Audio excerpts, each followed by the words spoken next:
It is now 5:14 p.m. on September the 18th, 2023. This is the City Council work session for the City of Bel Air Beach. Let's do the pledge, please.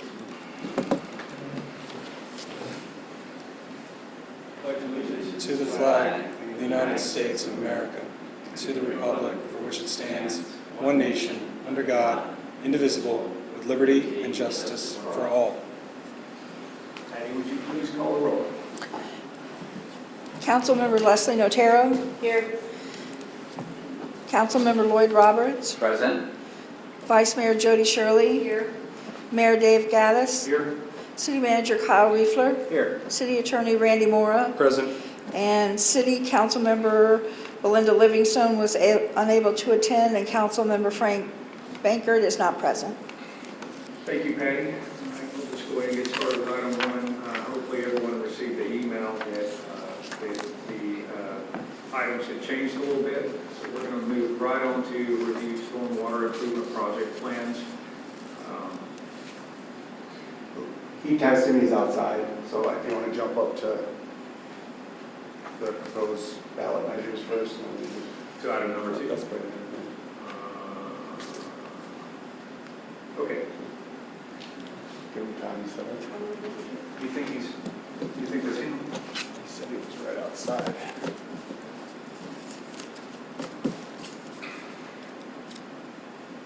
Let's just go to the next. Okay. All right. So item two,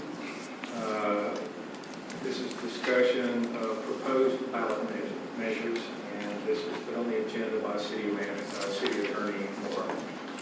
Thank you, Mr. Mayor.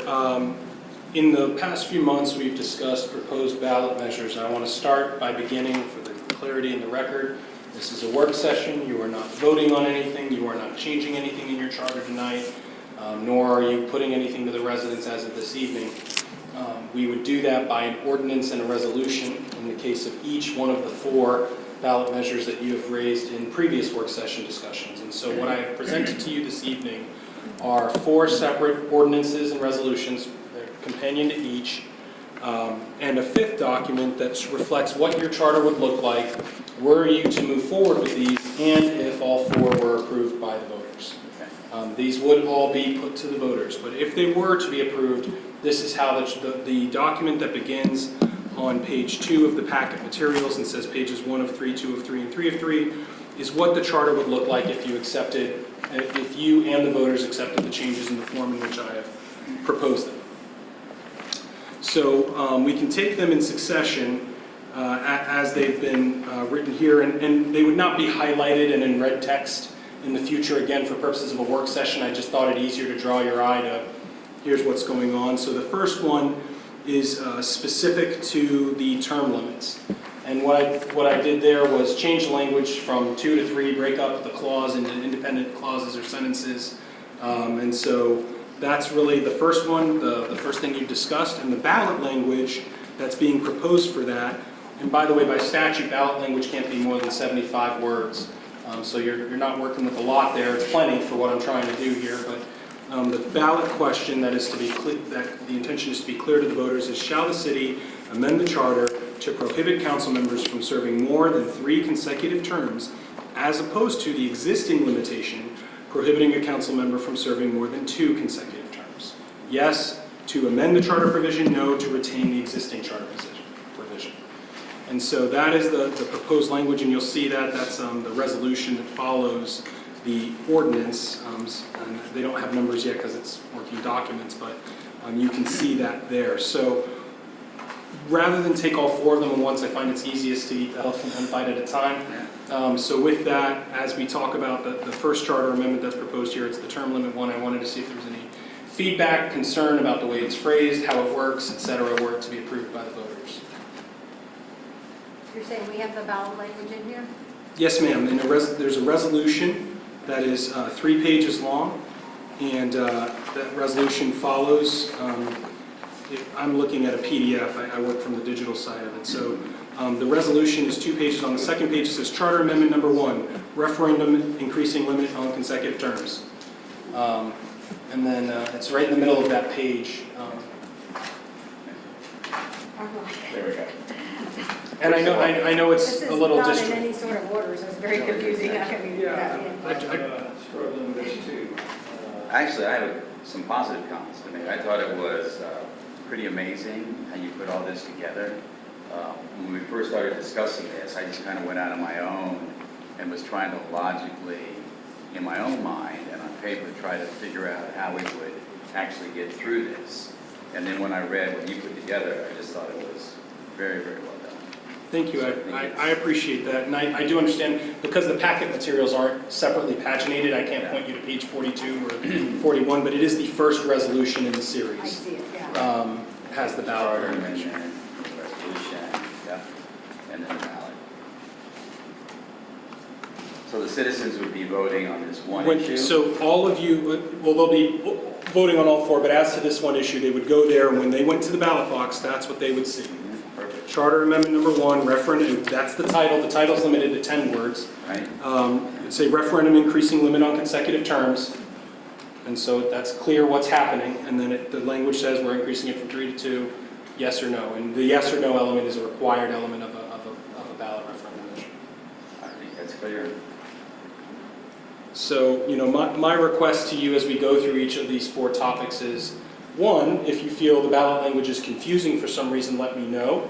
And 2, if you feel, hey, yeah, that's what I want to change, but that's not how I want it changed in the charter, let me know so we can address that. That's really where the rubber meets the road here.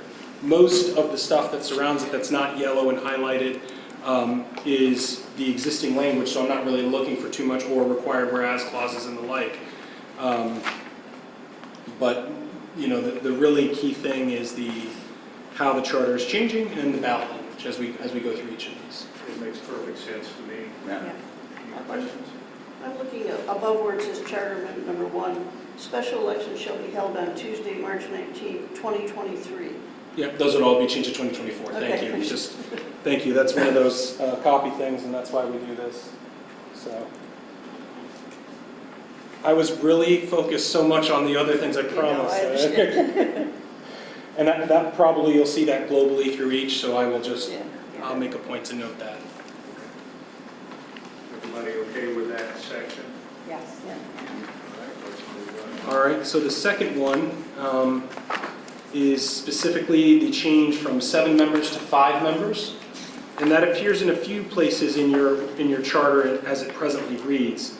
It appears in section 2.01 where it says there shall be a council of 7. I'm striking that to 5. In the election in terms, presently, the dates are retroactive in other things, but I've inserted language to say how it would be handled going forward, and I'll explain that in a moment. And then you are limited to a single subject when you do ballot measures, but the majority vote here is stated as an explicit number in your code as 5 members of the 7. Well, if we go down to 7 and we retain 5, and then it's going to take a unanimous vote every time you do something, or 4, a supermajority. Sorry, a supermajority. So it's just, rather than have a hard number there, I just changed it to a majority of the council is required for official votes. And so that's why the ballot language reads 2 pages later on the resolution. And again, it does have that 2023 there, but it does say, Charter Amendment Number 2, reducing the City Council to 5 members from 7 members. Shall the City Council amend the charter to provide for a City Council composed of 5 at-large council members, including the mayor, as opposed to the existing language providing for a City Council composed of 7 at-large City Council members, including the mayor, and adjust the corresponding voting requirements for the council to take action. So it captures everything that's happening there. I don't have any problems with that. Very clear. That's very clear also. Council. So the one thing before you throw to Council Mayor, I do want to explain how this is working.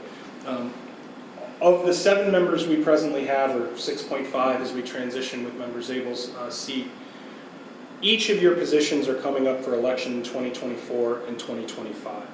So what this says is, beginning in 2025, so you'll be a council of 7, if this were approved by the voters, you'd be a council of 7 for obviously the remainder of 2023 and the whole of 2024. Right. In 2025, you have 3 seats coming up, including the mayor's. So instead of doing it that way, what it does is it says, or it might be 4, I'm trying to remember the math on it, but I charted this. 3, instead of, we would just have the mayor's seat come up and one of those other vacancies come up. and then that drops off the other two Right. at that point, and then from there on, it would just be normal cycles for everybody. Now, I did have a question about that. And I guess the council and then obviously the citizens would have to make the ultimate decision on it. But it sounds like every term for every time someone is elected, they would serve with the council for 3 years. Would have the same people for 3 years because. Depending on how it works in terms of if they grant the extent, because one of the other ballot measures is a 4-year change. Well, originally, I was hoping that there would be some way to work to where our elections happen every 2 years. And it sounds to me like that's not going to be the case now. We can certainly make it the case. I rolled it out so that you were going to be, right now you're on a 2024 and 2025 interval. The way this does read, you're right, that it would go to 4-year terms, and so it would be, the next ones would be 2028 and 2029. If we were wanting to do a rolling basis, I can do that. And that's part of why I wanted to have this discussion. For me, it was cleanest that way because you guys have at-large council seats that are both on this current thing, on this current schedule.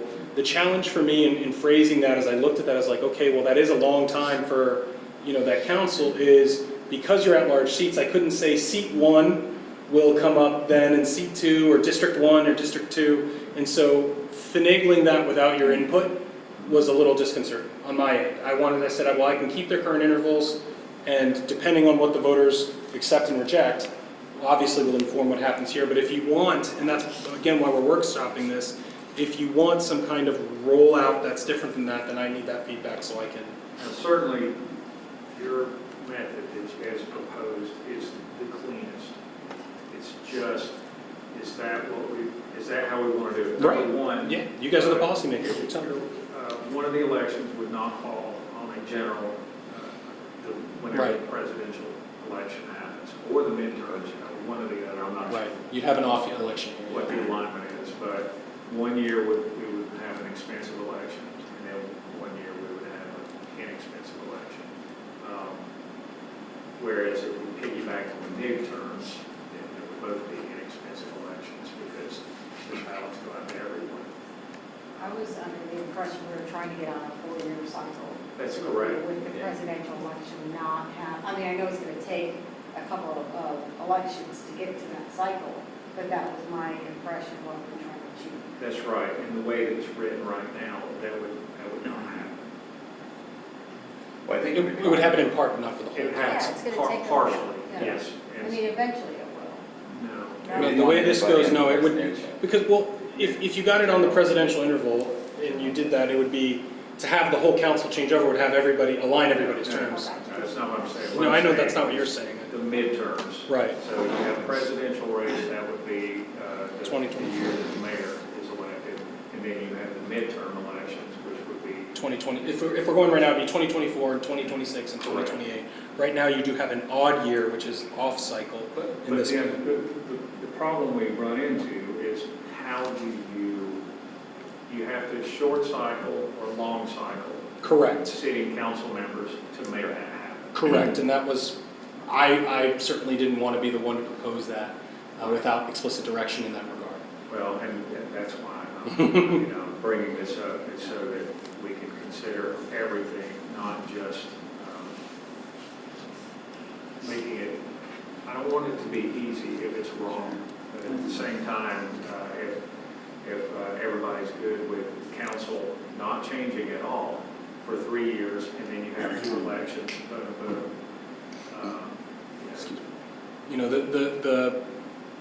To the extent there's any communities who go this way, the countervailing narrative is you have the opportunity to get astride with one another and work, that longer overlapping tenure.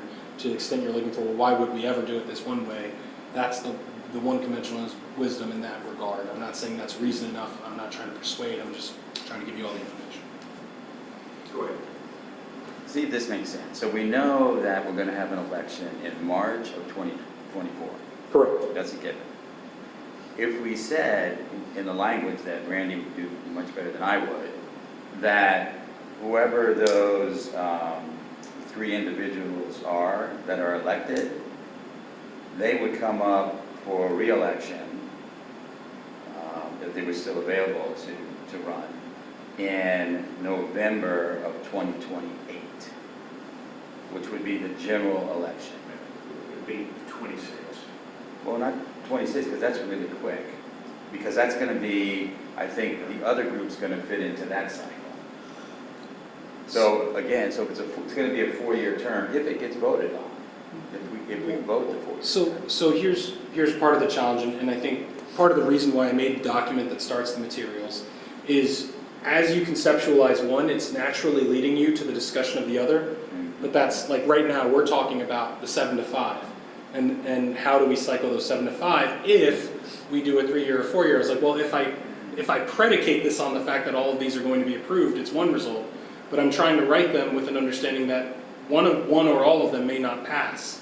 And if that is the case, what result do you don't want to write one that is wholly, or you could write one that is wholly contingent on the other if that's your intention, and say this measure shall not take effect unless the other one's also approved. But that also was not the approach here. And so they are presently interrelated in a way that makes it difficult to discuss them in a vacuum. But the way they are drafted for purposes of clarity, ease, and avoiding issues on the back end is they are drafted in a vacuum, in a way. But as you see, harmonized ultimately in that single document. But that way, if one were to fail, for example, if I change 7 to 5 and assume that the voters are going to approve 4-year terms and then they don't, and I've made my whole schedule based on 4-year terms then in the charter, then it doesn't make any sense later after it's been adopted. And now we're having a charter amendment to fix a boo-boo of some sort. And so I wanted to make sure to avoid that kind of confusion. It's almost like it'd be better to run 2 of them together, but you can't do it. I mean, you can do single subject, you can make one of them contingent on the effect, this shall only take effect if ballot measure 7 shall only take effect if ballot measure 6 passes. Right. You can do that. The only challenge I see there is if you're going to do that, understand that if 6 falls out, it's like, well, we really did want a 5-member council, but we made it contingent on 4-year terms, for example. Well, then you get your 5-member council, you lose the other, but then you end up with neither if you make them contingent on each other. Pardon? I don't think you can make it contingent. Because I think the 5 members are pretty important aspect of whether we get the term changed or not. So I would just clarify that when you're using can in that sentence, I'm saying you have the capacity to. We do. You have the capacity to. Whether or not you should is a different question. I don't think it's the best idea. I think the goal is to get this to a 5-member council, number 1. Would you all agree? I would say so, yes, absolutely. And then the other amendments the other ballot items are secondary. Maybe to you, but I think that I think they're important, equally as important, but I think the number 1. number 1 is the 5 council members. And we can also look at, when we get to that 4th item of when your election cycle is, that would probably be the best place to address that if there is a way to address it, it might be best there, because that language is presently just a basically copy and paste from federal law on what your election schedule would be, so we can tweak that a little bit. But if you're really saying I want the 7 to 5 to be clean and just its own thing, then I think I have if that is your consensus, and I'm not saying it is, if it is your consensus, I think we can move to the 3rd one and then maybe see if coming at this in the 3rd or 4th might not make more sense once we see that language. Okay. So the next one in your packet, 3 of 4, is for the terms, 4-year terms. And so that comes up again in a few places. It's the mayor's elected for a 3-year term, has its own language, of course, the election terms language, and then the schedule and notice of elections language. And so you can see the language there highlighted in yellow. I won't read it to you, and with all the strike-throughs and underlines. The ballot language that corresponds to that says, shall the city amend the charter to provide that each individual term of office for city council members, including the mayor, shall be for 4 years as opposed to the existing 3-year term, beginning with the officials elected in 2024. So how that would work on election night, if you're running, we have our qualifying period in December for whoever qualifies for those March 2024 seats. They would, depending on the results of that election and referendum, they'd either be serving a 3-year or a 4-year term. They won't know until we know the results of that referendum vote. But that would make that change go into effect sooner than later. The other way to do it was to put it off to the 2025 cycle, but again, based on the tension and expedience this council sort of communicated on this issue, I didn't think you wanted rolling it out a full 2025 term. But if you do, we can change that. I want to be very clear. If you're like 2024 is too soon, I don't like the unpredictability, let me know. I wrestled with a lot of this, so I want to make sure that it captures what you want.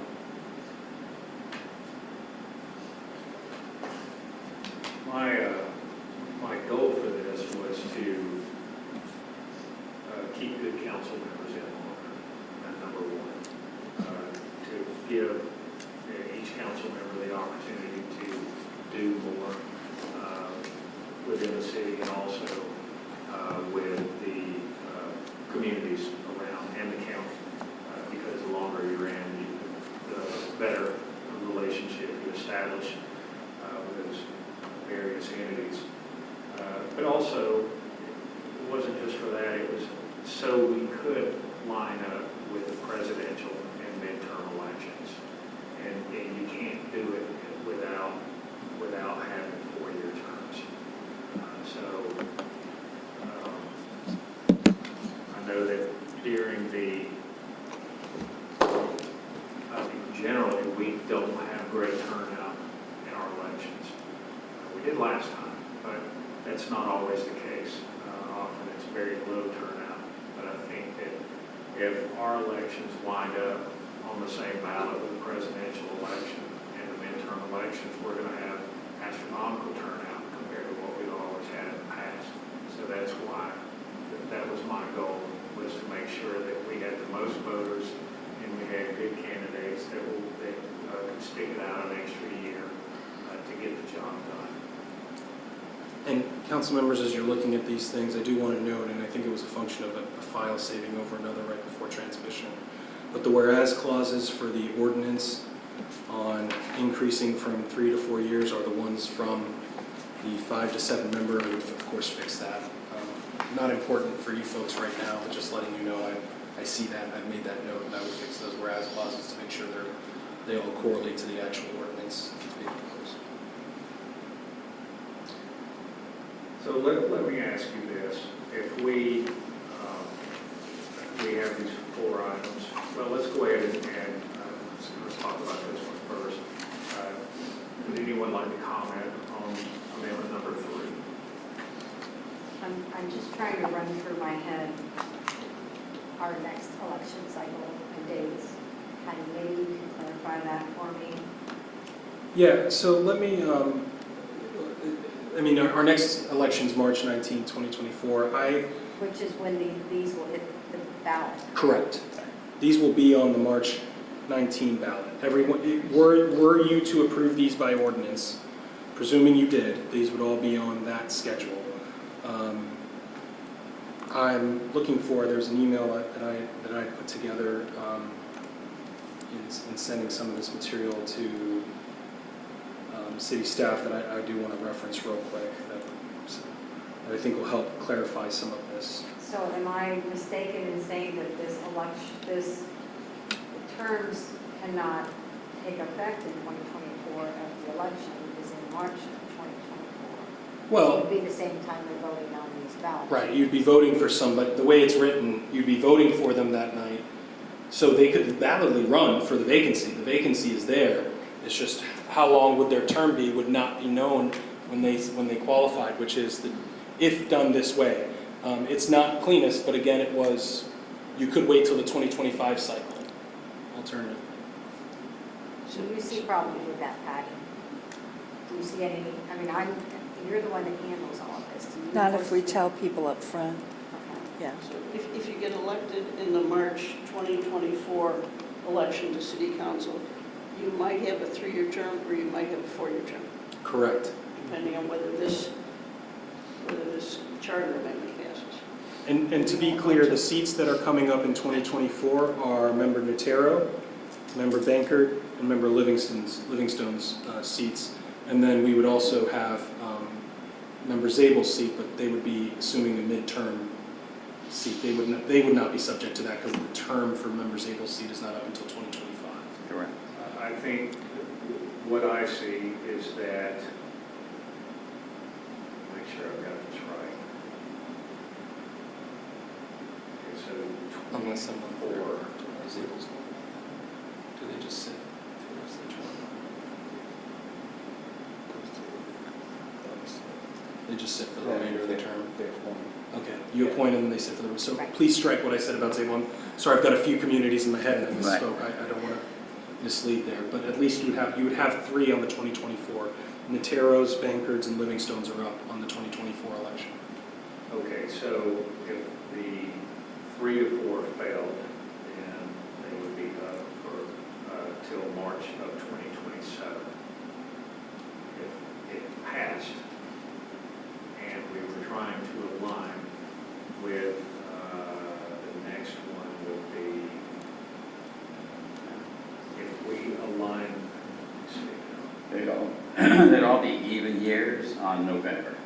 So we got 24, 26, 28, 30, and So 32. it would be slightly more, it would be almost 4.5 years for that term if we align them with the presidential and, Well, correct, if those terms, correct. If that other ballot measure passes on the realigning the schedule, they would get a slightly longer term. slightly longer term. Yeah. All right, and then the question is what would we do on the next election?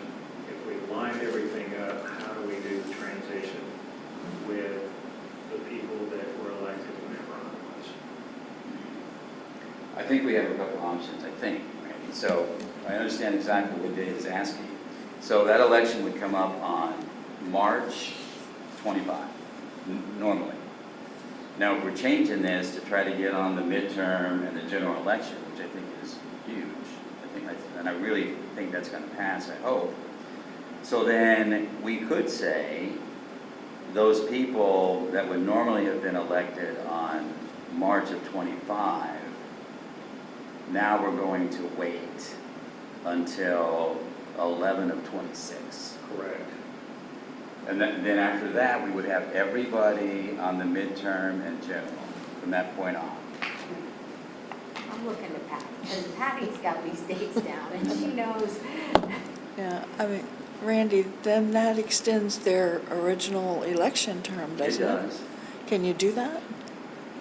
We can do Yes. that. I believe we could do that. We'd want to make clear what we're doing.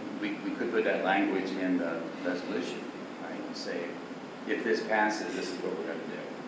So I want to make sure that I'm conceptualizing this now, Sure. as the scribe, if you will. So what you're proposing, Member Roberts, is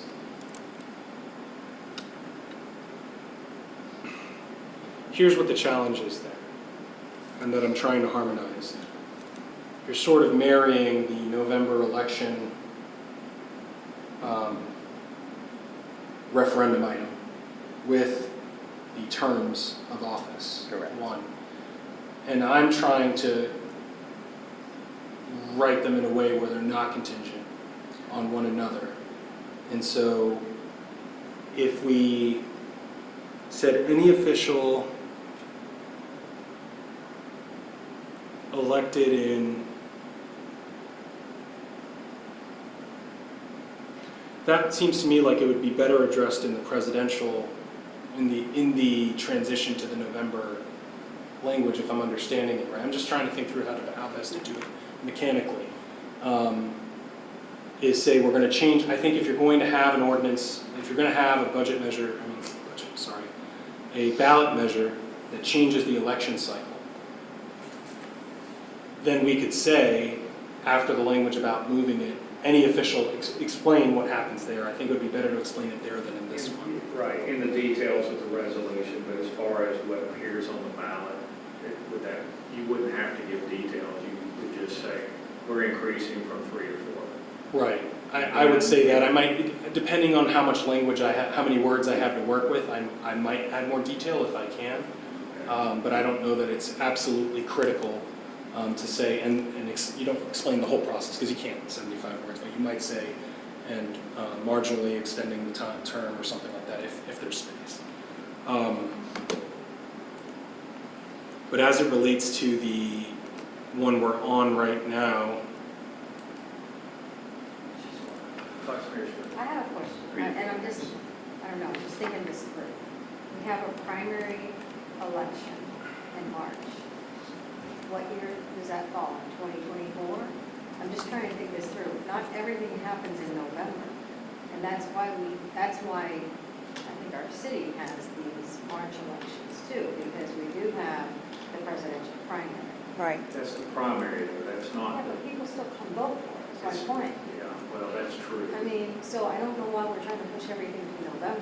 Well, I think the reason was is we feel like more people voted the general and midterm November as they do the primary. A lot of people just said, Not only that, but it's also a way to absolutely, there's a drop dead cut date of every 2 years, we have an election instead of one election, we have it in March, and another one we have it in November.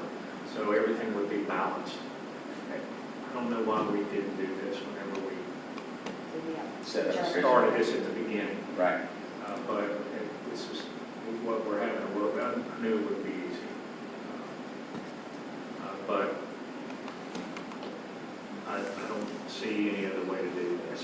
and I would tell you that, you know, in as much as you're trying to conceptualize this, the document that started the materials on these different referenda, the 3-page document that shows the chart, that was as much for my benefit as it was for yours, right? If I do all this, does it all actually make sense once you clean it up and remove all the strike-throughs? Does this all work? It presently works. It can work another way. And that's why I want to make sure that, you know, we're conceptualizing it in context. Now, I think we could go by shortening that, Dave, like we talked about. So normally, the second group would come up March of 25.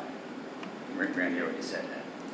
So we could actually have that election, instead of waiting to November of 26, we could have it of November of 24, which was shortening it by 7 months. Shortening that term. Normally, we would come up for election of March of 25. We could put language in there that said, well, instead of adding 7 months, we're going to subtract 7 months from the current term. But I that think, involves you, so you may not want to do that. well, I don't think it's just about involving him. I mean, for sure, but I think the other concern there is, you know, abridging those terms, I don't think solves the problems of what you guys have been. Well, it gets us on the every 2 years. It gets you much closer that much sooner, for sure. That is one way to get there, yes. I mean, you could do it anytime. I was just trying to get the most voters that we could get. Right. The biggest turnout we could get. And I don't I really see would any other really be way. in support of adding rather than taking away from it. And it's feasible to add Right. the months to rather than taking away from the city. Right. That's why I just propose it both ways. I agree. We'll look at it this way also. What if you're wanting to run and then you realize if you run, you're going to have a short term for the first one. Then you got to do it all over again. That's probably going to convince you not to do it. No, I think what Member Roberts is proposing is that and it's hard because, again, we've got to talk about them in a vacuum. In a vacuum, in 2025, Member Gaddis, Member Shirley, Member Roberts, and Member Zabel's ordinary terms end. And so what Member Roberts was saying was, well, alternatively, we can make budget language that states that those 4 terms would, instead of end in March 2025, your term, all 4 of you, would end in November 2024. And so, and get you on cycle sooner, shortening the term of the people sitting at the table presently. That's what I think Member Roberts was discussing. If I The other understand. option would be November of 26. Well, hold on though, if you did that, where do you place the other half of the council? Where's their election? Because then you're all in this. We'd all be on the same. Oh, you Yeah, can't do yeah, I that. wouldn't want that. That'd be less Okay, desirable. well then we just. The reason why is if everybody It's lost. like that. Right. You Yeah. have a brand new council with no experience. I got you. Yes. So therefore, by definition, November of 26 will make the most. We're adding 6 months. That first, we know that going into it, I think that first set of elections is going to be unusual, for lack of a better term. 2 sets of elections. Yeah. So, yeah. But yeah, so I think we answered that question, that we don't want everybody on the same exact cycle. So it would have to be November of 26 by adding 7 months to the existing terms. And the people that get elected in March also count. The ones that got elected in. That's right. Yes. They would Also have have- They additional would get an time additional, also. they would get an additional 7 months. Yeah. So the outgoing would have extra. So they have- Of 28, they would go to November of 28. They Yeah, have 4.5 years. yes, exactly. Does that make sense, Randy? I think we nailed it. Distill it for me one more time, I'm sorry. If we can. I apologize, I was just No, trying to no, follow. no. So basically, if the 4-year term passes and the align with the general and midterm elections passes, existing, March 19th, whoever is elected at that time, their term would go until, that's March 24. Now they would go roughly 4.5 months to November of 2028. 4.5 years. Correct. Okay. The next group of people that would be up for election would, currently, they would be slated to either exit or run again in March of 2025. Correct. Correct. For a few So presidents. they would actually gain about a year and a half, is what would happen, because then they would be November of 2026. And so. For the seated person. The mayoral race would actually happen during the midterm elections, and the other council members would be on the presidential elections. Yes, actually, yeah, a year and 7 months. I follow that. Yeah. Now, my question to you is, if the 4-year term fails, but you move the elections Can't do it. to November, You can move it to November, but you can't do it balanced. I agree with you. Right. And that's my question is, if you do it, the voters are going to be voting on each one of these things separately. Right. Now, we can make one contingent on the other, but right now, none of them are contingent on one another. So we can say that this ordinance shall only take effect if. I would say that, this is just my opinion, council, please speak up. I would say that if the 3 to 4 does not pass, then leave it alone. Then leave the election cycle alone? Yes. Is that the last one, resolution? Correct. Okay. Because It's of no value. really, there's not a whole lot of value to it. You're going to have one election that's gangbusters Yeah. and a big turnout, then you're going to have another one that has almost nothing because people generally don't care.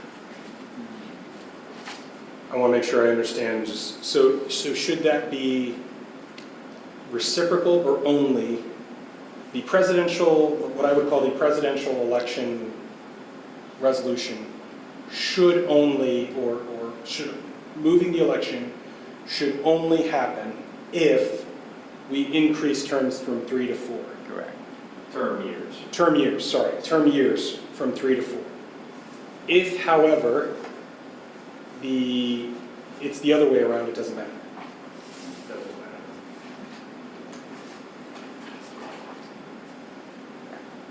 matter. Because what would happen is you'd have, let's just say we're doing the 3-year cycles. So you've got one election, then you've got another election, and then you take, 2 years off, all right? Then the cycle starts all over again. Well, the way the presidential elections fall and the midterm elections fall, you would have one election, let's just pick on the mayor's race. You're going to have a huge turnout, one cycle, and then the next time that comes around, it's going to be an off cycle, and you're going to have no turnout. And so you never know what you're going to get. Okay, so I'll definitely need to work, as I'm understanding it, we would keep all the language as it reads in the proposed charter amendments, but just change the contingency element. And we would have to change in the 4-year term one, we would explain the realignment. Yes.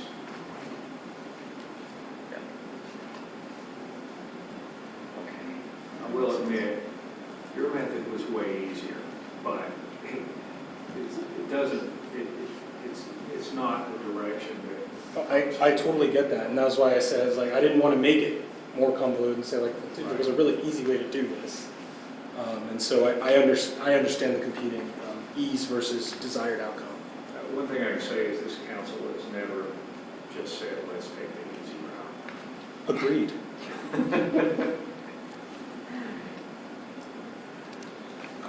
I think I have my direction as far as all 4 of these sufficient to bring you ordinances on first reading next month, which would be in a couple weeks. So first reading would be then we would only do the ordinances, not the resolutions with the ballot language. And then if those ordinances pass in the November meeting, we would do the resolution, contingent on the ordinance having passed. And then it will still then be put to the voters in whatever form the ordinances and resolutions appear. Okay. So none of this is being, done by fiat. It is, will do the voters agree on, what the council's proposed? Absolutely, and just to go on the record, I am aware there's been some misinformation out there about the people should be able to decide what they want to do, and that's exactly what we're trying to bring to the meeting. Is this what you would like to do, or would you like to not change it at all? And so that's as far as this council goes. The rest of it is up to our voters, our citizens. All right, before we move on to the next agenda item, would anyone like to make a final comment?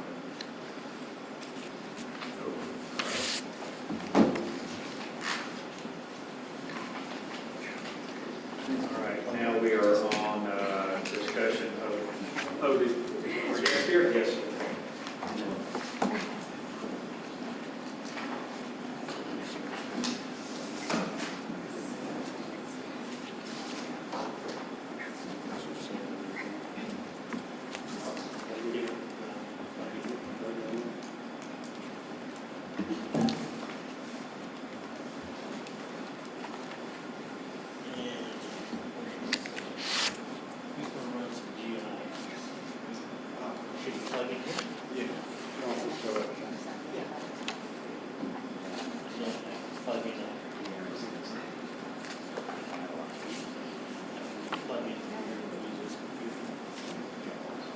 Anything that comes up right now, sure.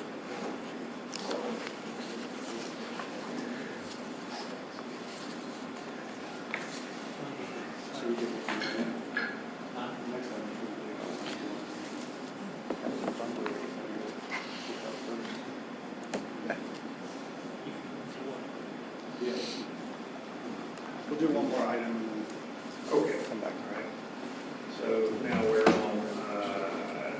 item number 3, which is discussion of fire ordinance.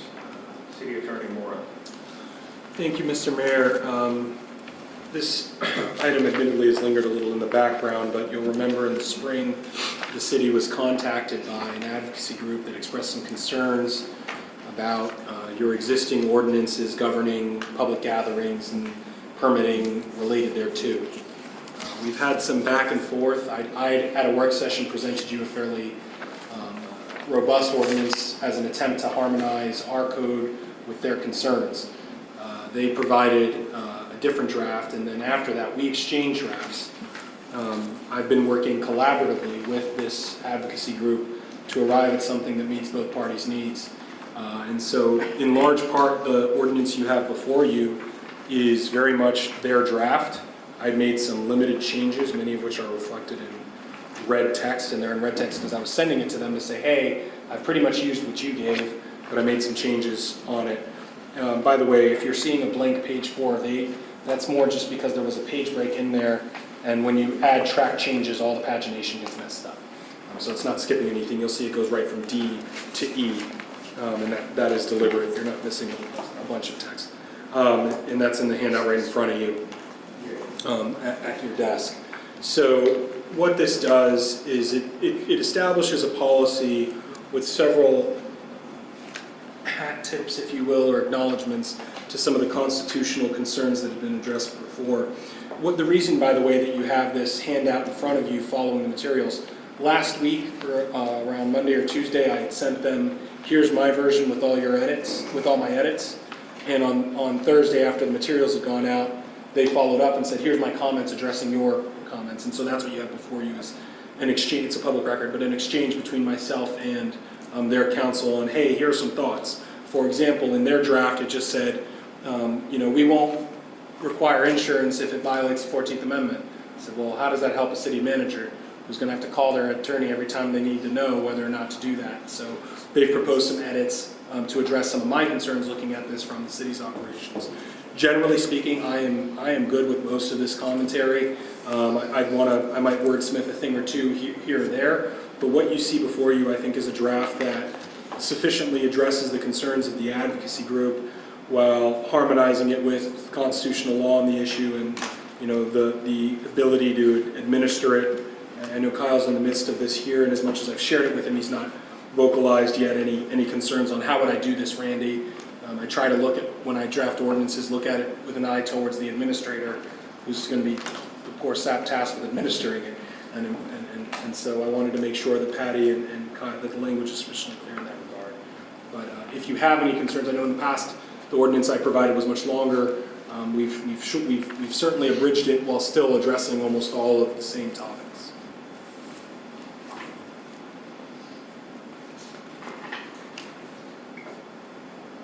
And you sent them, you sent the last correspondence, is that correct? No, I'd sent something Monday, Tuesday, which was this draft with red, and then on Thursday or Friday, either Thursday afternoon or Friday morning, I can't remember right now, they sent this draft that you have in front of you. The blue where it says, anywhere where you say A, T, 2, R, that's their person making comments. The red where it says RM1, Randy Mora, that's me making comments. So you'll see the blue always follows the red or adjoins it to address the concern I raised. I apologize, I got a little confused on the back and forth. It's confusing, I apologize about that. Just want to make sure you have the full complement of information as the council. Council, any comments on this? Why are we catering to this almost broke organization in Philadelphia? I've found catering to rogue people from Philly serves me well generally, Member Bankert. Don't cater to No, I don't think they're rogue. Without endorsing your characterization, I think that our ordinance as it existed was a problem. But we never enforced it, I believe. We never asked for a permit, right? You're absolutely right that we didn't have the enforcement mechanism, but all the same, it identified an issue in our books, and I would not want to set Kyle up for failure in the position of saying, hey, we've never administered it, so just leave it on the books and ignore it, because they were going to test it. And if not them, somebody else would inadvertently test it when they go to follow its terms. And so it needed to be updated. candidly.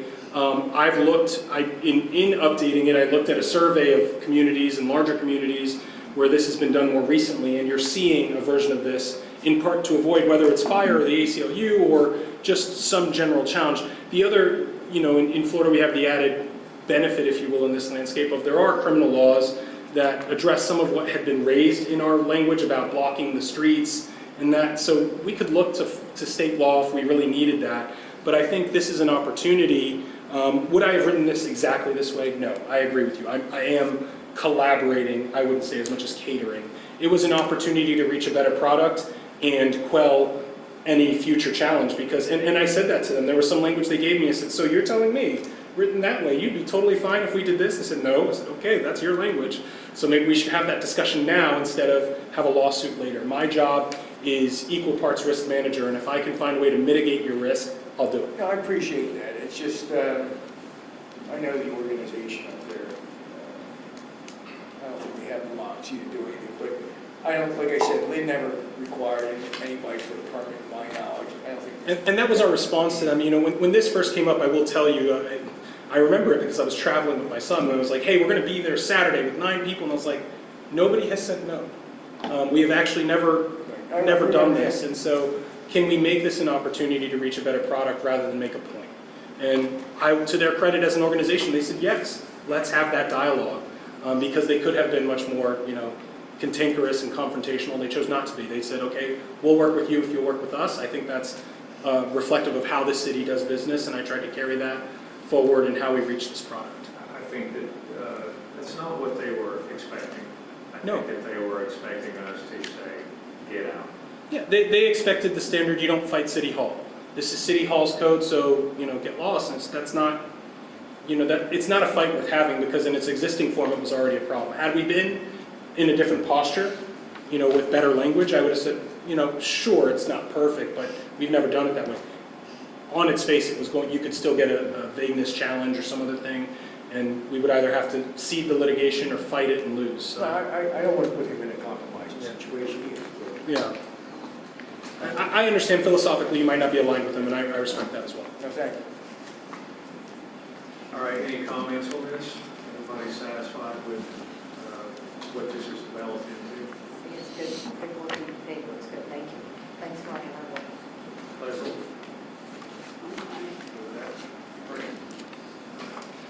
Lloyd? I'm good. At the risk of putting you on the spot, Kyle, was there anything that, and I know we can still continue the discussion, but before we bring it for first reading, anything that was a challenge from the city's side of things, other than those things that we flagged? No, Okay, I think it's still, this rarely ever comes up or anything. right. If anything, I look at this as a good exercise between two seasoned attorneys. Well, the one thing I will tell you, and, I had the benefit of sitting through in Indian Rocks Beach last week. They brought Scott Dudley from the Florida League of Cities to do a presentation on Local Voices United, which is the lobbying and advocacy and sort of the home rule hero side of FLC advocacy. And it's worth noting here especially that we say this has never been an issue in our community, but the faces of our communities are changing drastically, and some in ways that we can't control or have less control, like our short-term rentals, home-based businesses, and some of those other changes may have downstream effects that we don't have the ability to anticipate now, that the way people are using their homes might lead to more gatherings, might lead to more advocacy. If I decide to make my home the, Florida Advocacy headquarters, I can do that. And if Florida Advocacy, whatever that means, decides to host a local event, maybe that ends up flowing into this. And so, as we look at the landscape of our communities changing, it's worth saying, yeah, this hasn't been an issue, but do we have the ability to get ahead of an issue instead of always being reactive? Any other comments on this item number 3? All right, well, why don't we go back to item number 1, review stormwater improvement project plans. Welcome back. Thank you. Well, since our last meeting, we've gotten some survey in, and we have some updates to the plans. Get out here.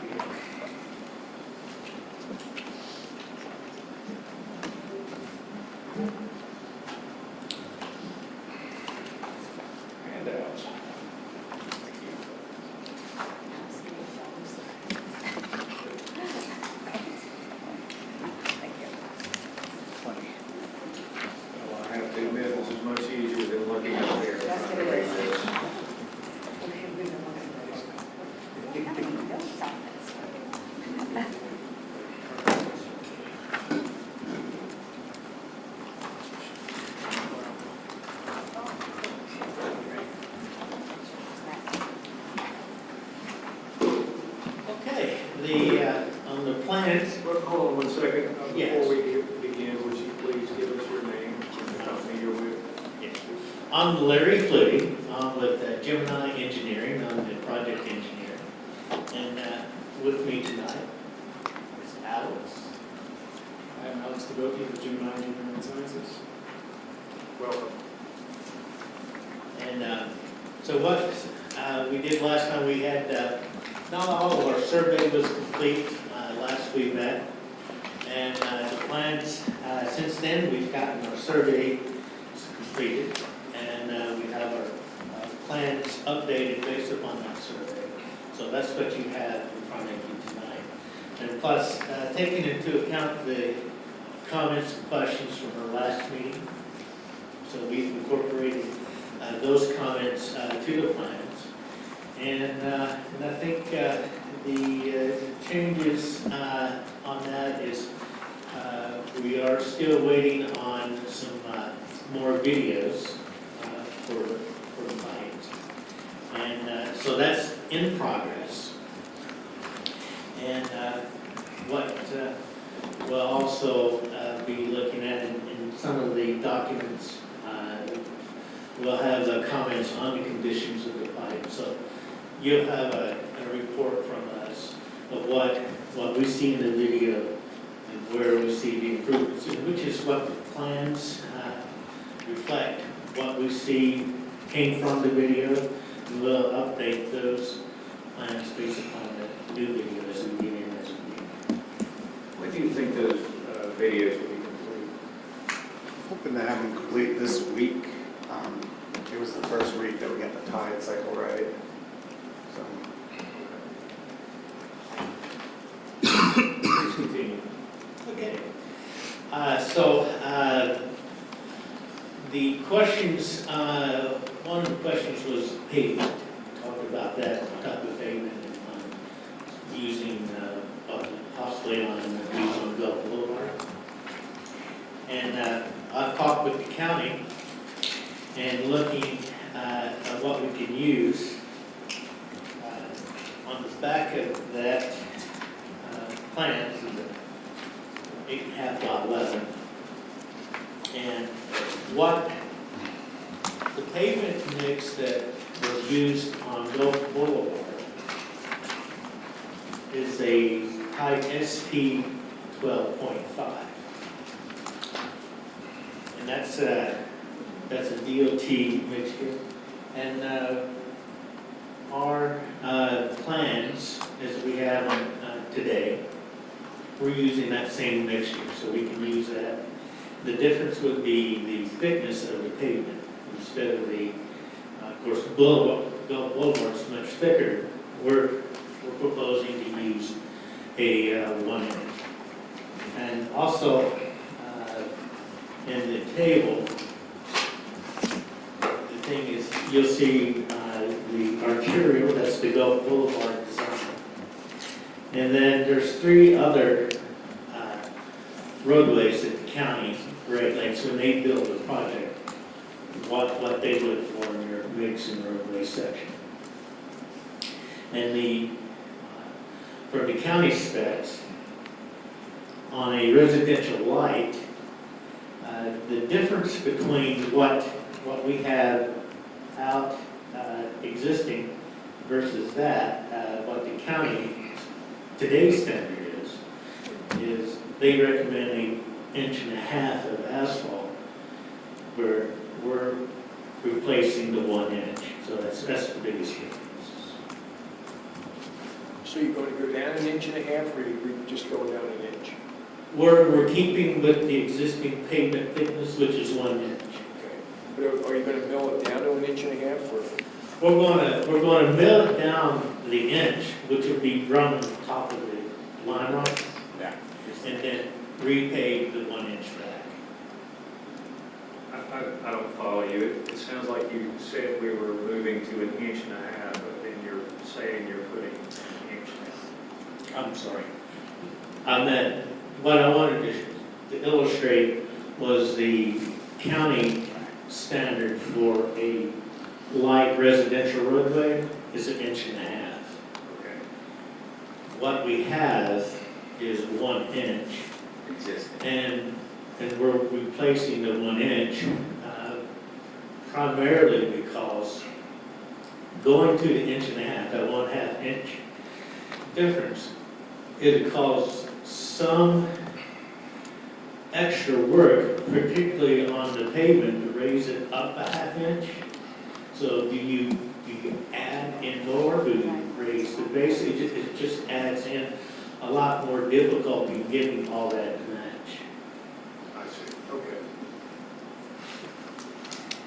So did you say that what you're gonna spec for the contractors is in fact the same grade as the county used on Gulf Boulevard? Yes. Okay. And just another quick question. Kyle, when we did 12th and 13th, we used a different grade, which is fine. I just wanted to, if that's the case. I have to get that. Okay. Yeah, I don't have that for Do you me. know what was spec on 12 and 13? I'm You not mentioned sure. that, did you? No, we had a different engineering firm. So let me ask you something. Had we not had this discussion, which grade would you have installed? I had the 12.5. Okay, so you had it that way all along. Correct. I think it's probably the same, because it's coming out of the same plan. Yeah. And unless you do with modification for snow. All right, please continue. Okay, if you, rather than, I guess, go through each sheet by sheet, if you like, I can, but pretty much from last time, the work is primarily milling, resurfacing. We added more detail based upon the survey we got back in, and the biggest change is going to be on the 22nd.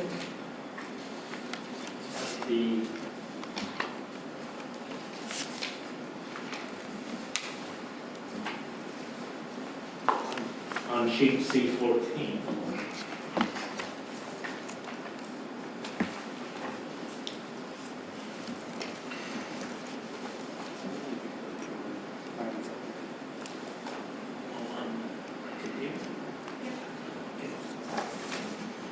You got somebody at home, you can't see the plans. Oh, we got it here? Yeah, but that's not the way Is that we're, yeah.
Trying to zoom.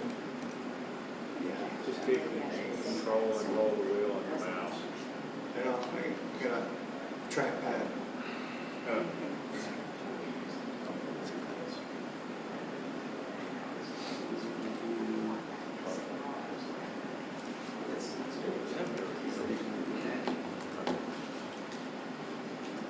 Because even after you change this, Yeah. so we're basically. Okay. Well, like I said, jumping ahead, some of the big changes that we made in the plan since last time. We added in more detail on 22nd Street, which is at that intersection. We're replacing the curbs on each of the four corners to make sure that they're draining in off the street on 22nd. And there's an existing pipe with the inlet that's clogged, and which goes down to the inlets to the south. And that'll be cleaned out so that that intersection will be able to drain much better than what it is now.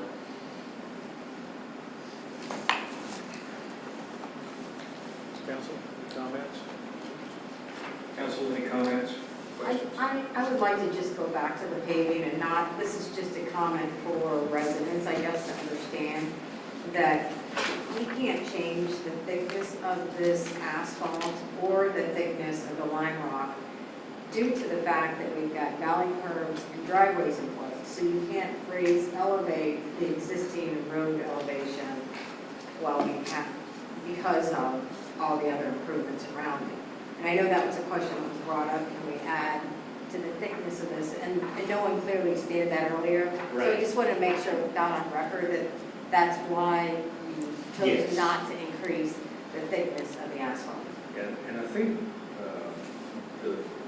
really the main question last time, thickness may have come up, but it was actually the quality, the type of asphalt we were using. But it looks like we're getting the best. That's my understanding. That when we did that and worked out, we made sure that we were using that mix. I do have a question with this intersection of Bayshore and 22nd. You say that that inlet, the water travels south to then another inlet and curve there. Where does that exit? I don't know. Is there a park or is that through someone's yard? But it connects up to that inlet, and those pipes and inlets, they shoot to the intercoastal Okay. along the property line. But it's on the proper line, it's not an easement through someone's yard? There's no easement. Okay. And that line is clear out to the intercoastal? Yes. Who is this guy? Yeah. Okay, so this is a strong. we just- Thanks. Yeah, I don't see where the actual drain is at. No, it doesn't, it just stops at the curb. Yeah, the actual drain out to the intercoastal, we don't have that on the plan, Okay. just space-wise. And just for my own knowledge, where is it on this? Obviously, is it just going straight through the yard from, it's an extension of the pipe? Yes. between D and D? Yes, Okay. yeah. Good, like the end here. That's 22nd. I think, Okay, just- I want to do that first.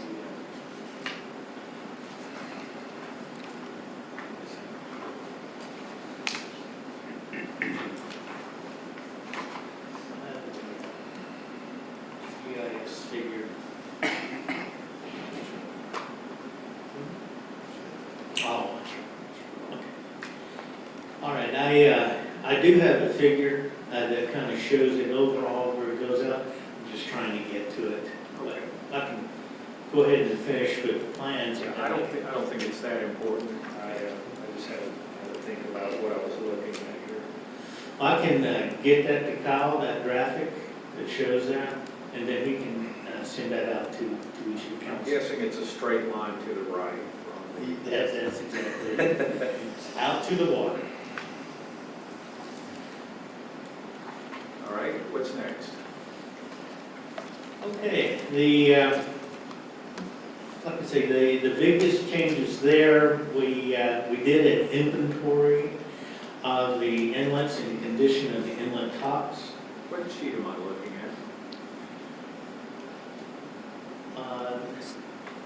It's 23rd Street.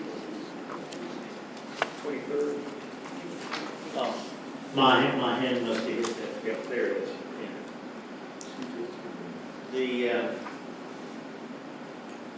think, are we able to do that?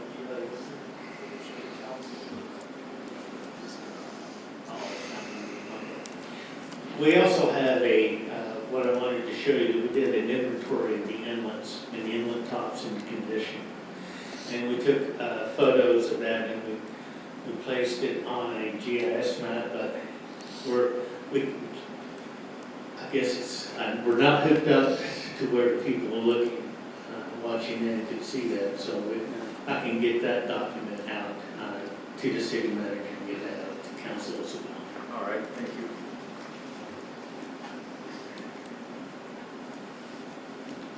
Okay, and I think as far as the plans go, making the comments and updating that to the survey, the conditions of the tops.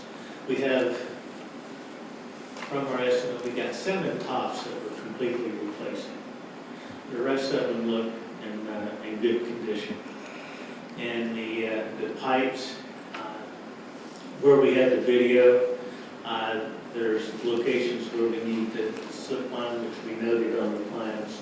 And then, once we get the new video on the remainder of the pipe, we'll have an idea of where we need to replace or slip line or what other improvements we do. Council, any questions or comments? So when do we expect the bid documents? The bid documents? The bid documents, I got the master from the city manager, so we're filling in our information, so we can have the bid documents in a couple of weeks. Okay, great. That's good.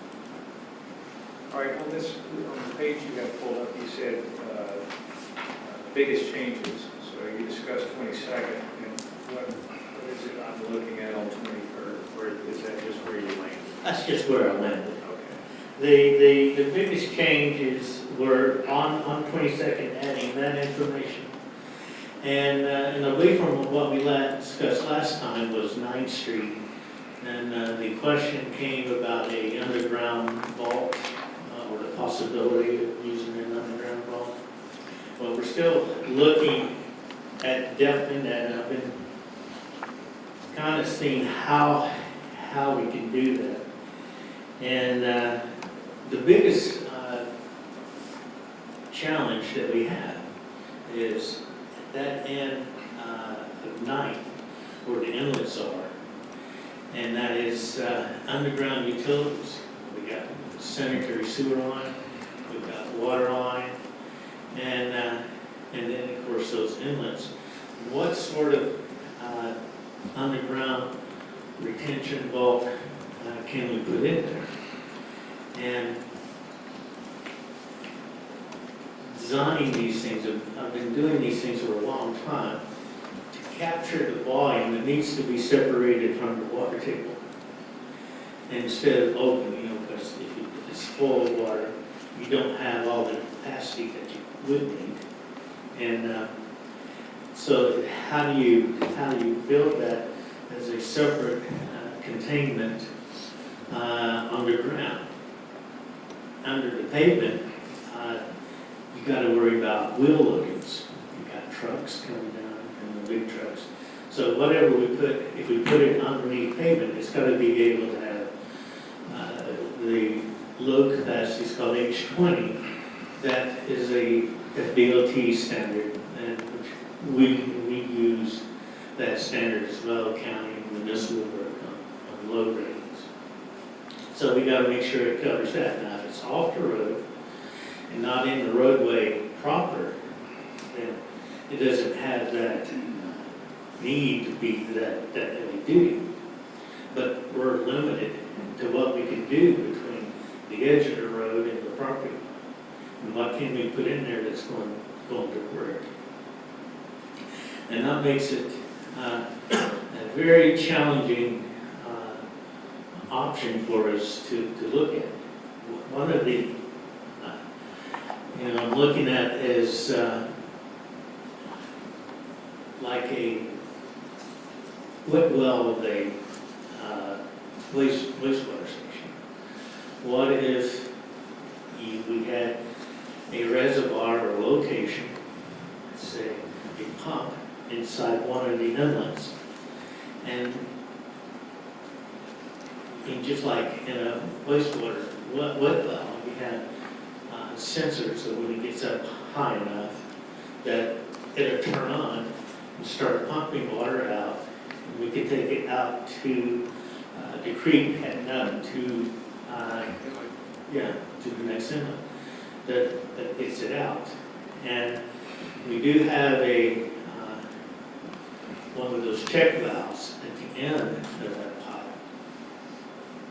So it's not flowing back on us, at least very easily that way. And so I'm thinking that maybe in the times of high water, instead of an underground vault, something that can pump the water out and get it up over the hill and into the ditch and out. Because we're looking at wanting to get the water out when it's high, and how fast it, as long as it goes down and comes down in a reasonable time, that'd be more advantageous than that it's staying there letting the evaporation take care of it. So that's the next thought that came in, so I gotta explore that a bit more of what the possibility is. Yeah, the challenge we have right now, Mr. Baker can probably speak on this better than I can, but basically the water is high enough to keep the check valve closed. Water is already crested over the seawall. It's now in.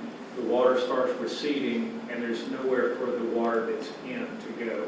So you're at the mercy of the check valve opening back up before anything leaves. Exactly. At the mercy of time. Yeah. And So that's why I was thinking of the pump. And so the waters were already receding below the seawalls, Yeah. but all of those neighborhoods back in this area right here were underwater. They were flooded several hours longer than they should have been. And that's the water that's trapped in. Correct. Okay. And that's what I was thinking of, this wet well. Yeah. Was this area right here flooded, Kyle? Because I know all of 9th Street. It wasn't flooded over Harbor here, close. And it was flooded about halfway into the grass down Yeah, there. yeah, okay. Because when the water came over the seawall, it just came down the street like ridiculous. But I talked to a company called TMI that supplies pumps and. So bad. It's a bad. I've heard of it, I know. They need to change their, I can help. But anyway, they suggested like a 6-inch pump would pump out 1,500 gallons a minute. Right. 8-inch would do about 25. Yeah. But now you're talking with a diesel backup, and I don't know where you would store it for aesthetics. Although we have a pump station for sewer down at 7th Street. Now we didn't have any use for. Remember, we used to have women would have to bring the pumps in. You know, they call them honey dippers, the back trucks. Trucks, yeah. Okay, we didn't have any of that because that pump station had went down, which it worked. And that water was 3 feet in the street out here. So it was going right into the sewer system. But a pump, a 6-inch pump with a diesel generator, which would require maintenance, is going to cost around $45,000. That would have a trigger switch, like you said, would go on at a certain interval. Right. Now, how much help would that give you after the water went down the seawall would take it right out? But when it's coming over the seawall, I don't think. No, that's not going to help. Yeah. Nothing's going to help at Where that would you point. place it to get? Well, you could place get it- pump- Where would you pump it to now? Well, you have to pump it over the seawall, but you could place it in one of the drain vents. You could actually funnel a pipe right into that drain vent. You could still have this outer unit that you'd have to sit up in the flood stage, I guess. Right. But as long as the storm surge was pushing the water from the coastal up over the seawall. Well, there's nothing to do with that. Right. And that only lasted about It receded quickly. a good hour. we had ordered, I mean, the seawall Yeah. receded, but then, yeah. I can we had see ordered that. the street. The National Guard came down the streets here around 5 o'clock, 4 o'clock. It was the first time they could get a big truck down the street. Mm. And FEMA just came out yesterday Yeah, they hit everybody. when we were doing it. Is there a way with those check valves to have some release or something, some release mechanism that would? Well, see, they're still closed. Right, that's what I'm saying. But So if you did that, the Yeah, water would it's- rush back it in. would come in like a- Well, it's already there, right? So I'm like, at least as it starts to recede, it's not gonna have this constant pressure fight. Well, no, when those check valves close, like he said, it's keeping the water from coming in, but it's not letting the water go out either Right. until it matches the height. There's more pressure. And what we're discussing is getting it out while the check valve is Yes. still closed. Yes. Right, I don't know how you get it out, right? That's the problem. That's the Like, problem. You'd going have down to- there, you'd have to run a separate. well, we're gonna get 8-inch an pipe. easement, yeah, not a pipe. Yeah, you'd have to run a separate 8-inch pipe through the, you could funnel them down here too. If you use that ditch. Right, How did the streets fare, like 15th Street and get north? 12th and 13th, they were underwater for a while on the seawall side. The intersection, Hibiscus and, LIO and Henderson. yeah, and Harrison and Belle Isle, they were all underwater for a long time. 20th Street didn't have any, just in the street, barely. It was all the backflow at the time. It had nothing to do with Yeah. the rainfall. It was all the time. No, we didn't have much rain, it was just the surge. Yeah. And I think you told me it was only a 5-foot surge or something like that. I got 4.5 feet elevation above sea level, the water got. Which is really alarming. It was anywhere there was a check valve and the water was able to come in from somewhere else. Once that water was in, it was trapped until the check valve opened again. That's just nature, it is what it is. And these check valves leak too, so they're not exactly 100% watertight. Right. Right. Yeah, they leak slowly, but at that point, the whole water table's coming up in this infiltration. Yes. So I think that's another discussion as far as pumping goes, because that's not necessarily something that you would have to, I don't believe it would be part of your project, a pumping system just to get Right. water out. Is it just 9th Street that was it 9th that was the biggest issue, Frank, or is it They were all, at the same? I'm telling you. As you got down. it was bad all the way I down. mean, we walked, the guy at the sandbag ditch on my street, we walked down when it started to recede. And you actually had the seawalls about a foot higher than the regular seawall. The seawalls you just put in at the top, 7th Street. Yeah, They're up about a foot. Is that because of the county code, or you just did that? It's a minimum of 1 foot cap. Okay. Yeah. But the other ones, people were, I know, it's Just- encouraging, residents would put new seawalls in downtown. I mean, that, because you go in front of your existing and elevate it a little bit. And so it would, that's probably why we, just broke our seawall. well, Hold on a second, let's let our guest continue so he can leave. And if we want to continue this conversation at the end of the agenda, then we'll be. Please continue. All right, on the, like I say, the underground vault and the storage and how that ended up, we talked about that. And some of the other issues, we've got some examples of some of the curb inlets and curbs, particularly the ones that are particularly high. And I'll get that to Kyle as well, is some companies that manufacture these kind of steel curbs that you can insert there. So it will help the height or the problem of having small animals and kids find themselves in it. And particularly some of those that we saw, there's quite a bit of difference. In our info that we'll get to, we took measurements of all of those, and in the conditions along with the photos, so you'll be able to see that, so we'll get that document out. We're talking about the drains? Yeah, Drains, okay. and I think as far as that, we updated our costs, and I think in round numbers, the total budget based upon what we're adding to and changing, still around just over 4.1 million. I don't have the document in front of me, but we're pretty close to where we were, just refining the numbers there. Nice. Any more questions? Questions, comments? Yes, sir. So I understand this correctly, we're not going to be replacing any pipes unless the pipes are found falling through our videos, right? Correct. And mostly what we're going to be doing is just repaving these roads? Is that what it comes down to? Repaving the roads, fixing some of the inlet tops, replacing some inlets where they need to be.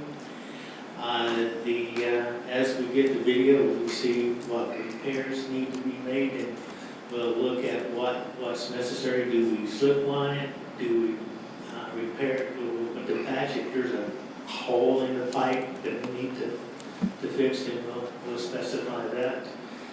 And as far as new pipe, there's a couple of places where we're replacing the pipe entirely, but it's not very much. Probably 2 or 3 places, we look at the road, 24, 23. And I have a question. Did you, we probably covered this last time, but I don't know if we had a resolution on it. The steel pipe that was bent, what's yes, the solution on that one? we're going to replace it. Okay. And you're going to put some sort of a box? Yes, and that, one of the discussions we had, and the problem that we have in a lot of places is right away. You know, we would have to access it from the water, from a barge. And in that section, that where it's bent, we're proposing we use the HDPE pipe, the plastic pipe, so we can do it with manual labor instead of put it with concrete or steel pipe. So we can do that. We can do that from the water. What's the lifespan of a pipe like that? Using the corrugated plastic pipe, it's 20 to 30 years. It's comparable to the CMP pipe and concrete.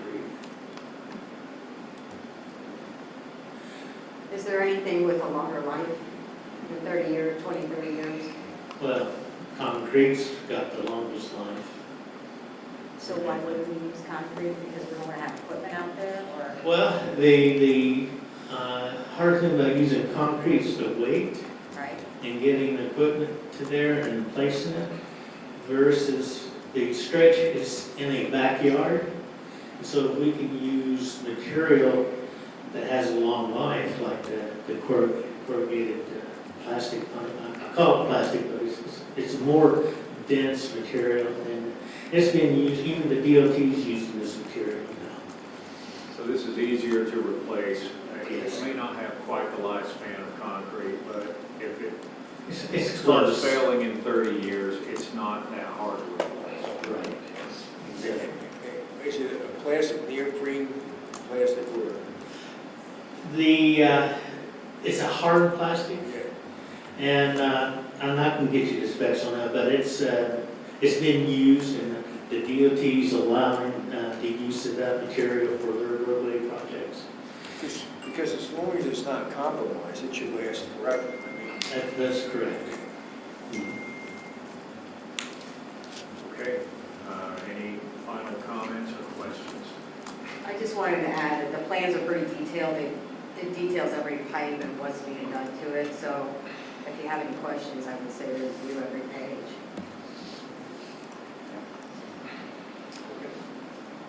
appreciate you coming out.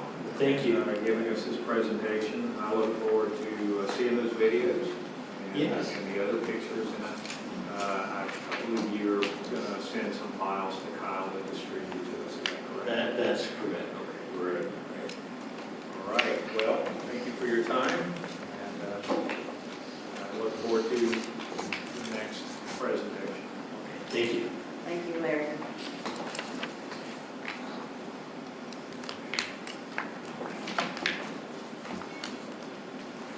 All right, now we are up to item number 4, discussion of action summary. This is placed on the agenda by City Manager Lee. Take it away.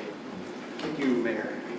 So this is just a real quick workup of sort of what we talked about when we were reviewing the strategic plan, and we thought that if we put a quick kind of news release of what occurred during a meeting, you know, out pretty much the next day, to get something out there to the public so that they have the facts of, you know, how things turned out after the meeting.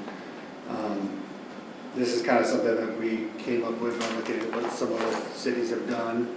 And, you know, it kind of just covers, you know, what it was, you know, if it's an ordinance, what the basic concept of that ordinance, what it accomplished, and then, you know, if it passed, and, you know, what the vote was. I just wanted to run this by you, see if you had any additional information you think it would be helpful to include. But this is just kind of a mock-up of what we thought.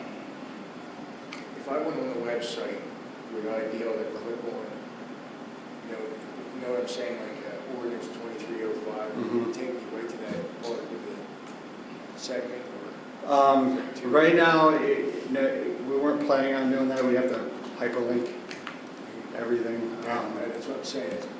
Yeah. So you would have the agenda. So if you wanted to refer, I mean, we could always put a note or link it back to the agenda. But as we were trying to come up with something that we could do like the next day in the morning, and then be able to pop it up and send out.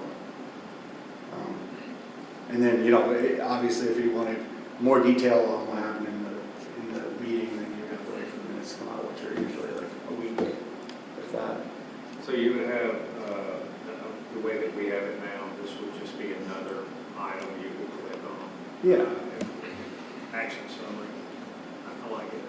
It's, Do we call it an action summary, or do we call it meeting results or something? I'm I thinking, Because I looked at that and I didn't know what it meant.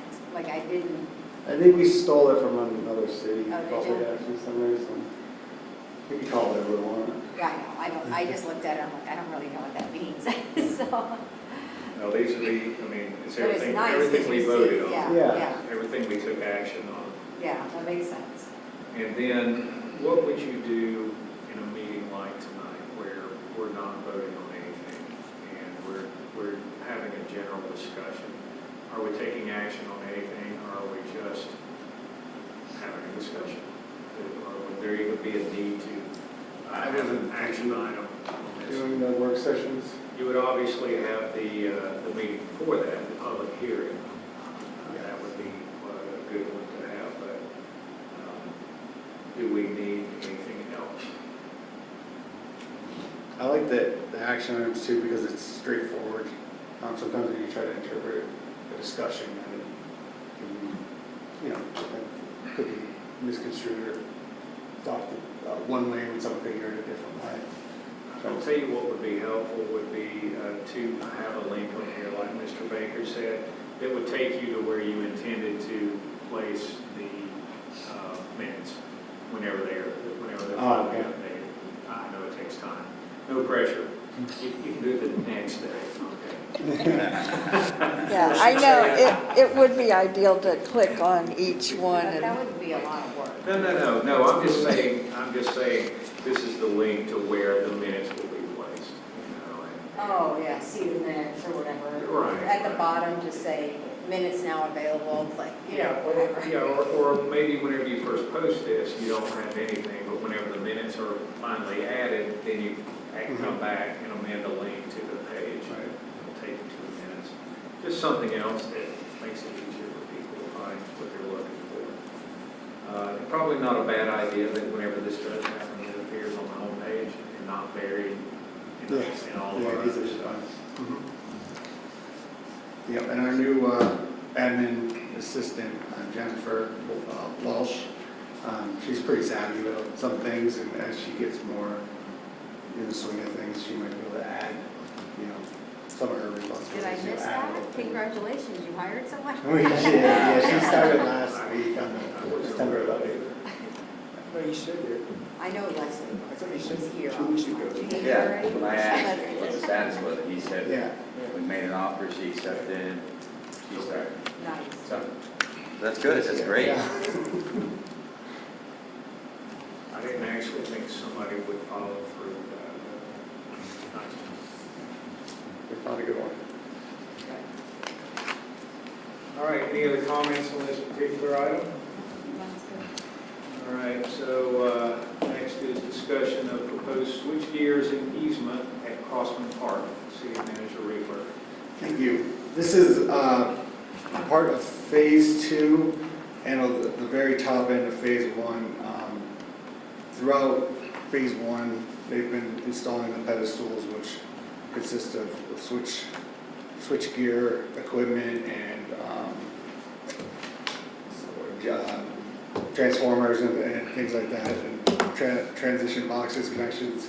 And throughout the process, the underground consultants of Florida had to request easements from different residents to produce plan or layout, and in that process, we got some easements, and then some things we had to relocate, but it all got worked out over time. So this is kind of like coming up to our property, which is Crossman Park, where Duke is requesting to put 2 switchgear. And if you flip to the next page, it kind of gives you an idea of the dimensions of what it would look like. It's kind of like it's part of the process, and when you underground, the equipment still has to go somewhere. We've been asking a lot of the residents as we move down, like to put it in front of their houses and things like that. But since this is being city property, I asked that they, gave us a layout of what they're requesting, because then they would give us an official easement that we would approve. Okay. And I was okay with this design. We have like a communication, I think it's the Frontier, there's an in-ground box there. These things unfortunately can't be in-ground, they have to be outside. But the way it's laid out is kind of just tucked in right on the property line. Be able to remove like one of the shrubs, but I think it'll sort of stay out of the way. So it's sort of like a utility corridor of that park.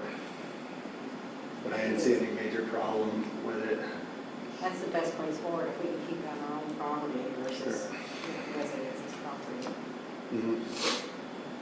And they for the most part, if they have to get in there, they'll get in there for whatever, if the equipment has to be worked on, but we can put like some shrubs or whatever. Park bench. Oh, that's good. Yeah, I don't have a problem with that. Everybody good with that?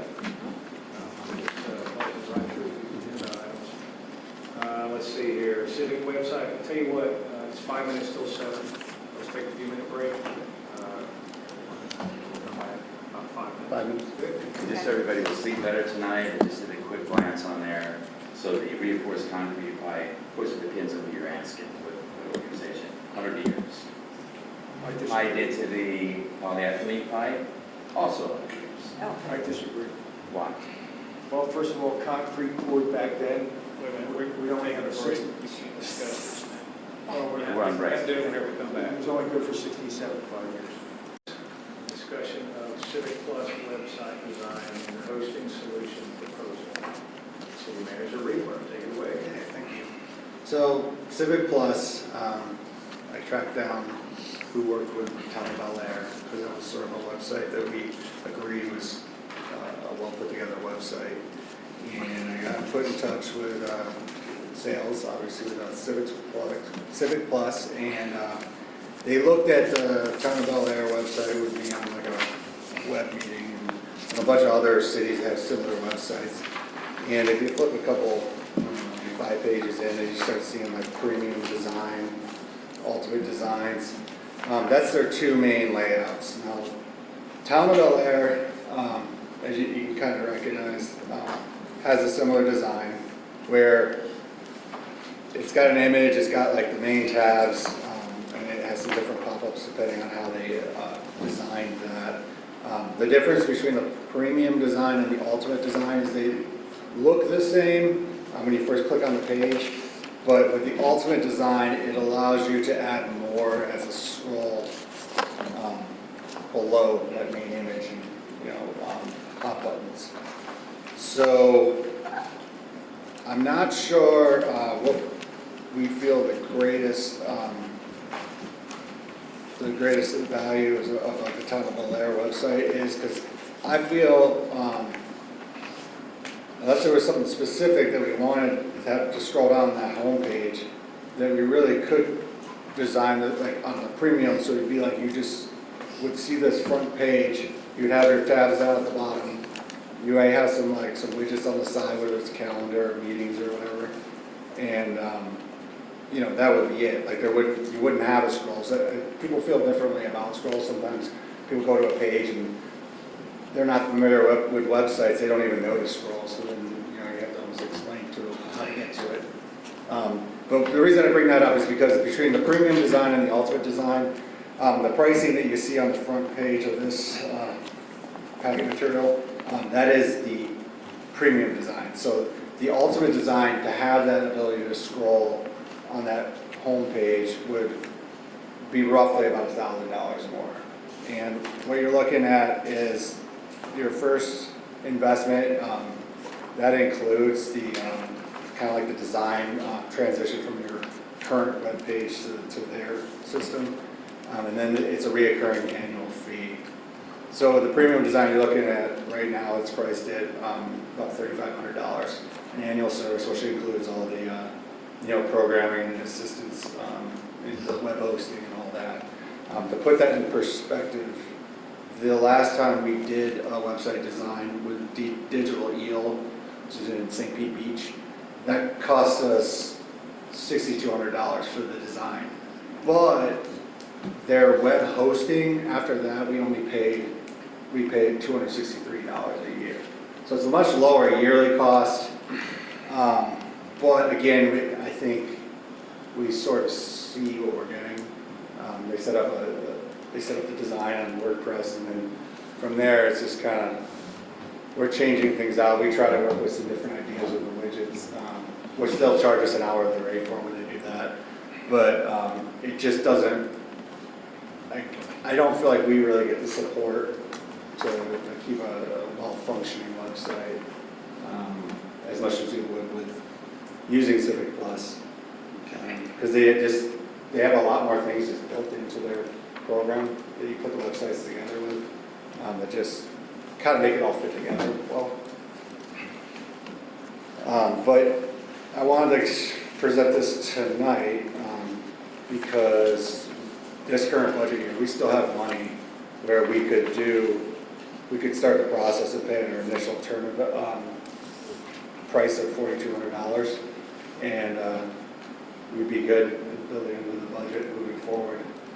And my suggestion would be we would put together sort of a design team, and I think I would have like a couple staff members and maybe a council member just to tag in and be a part of it.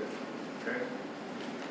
I'm going to speak for Vice Mayor Shirley, because she normally wants to see all the numbers for comparison.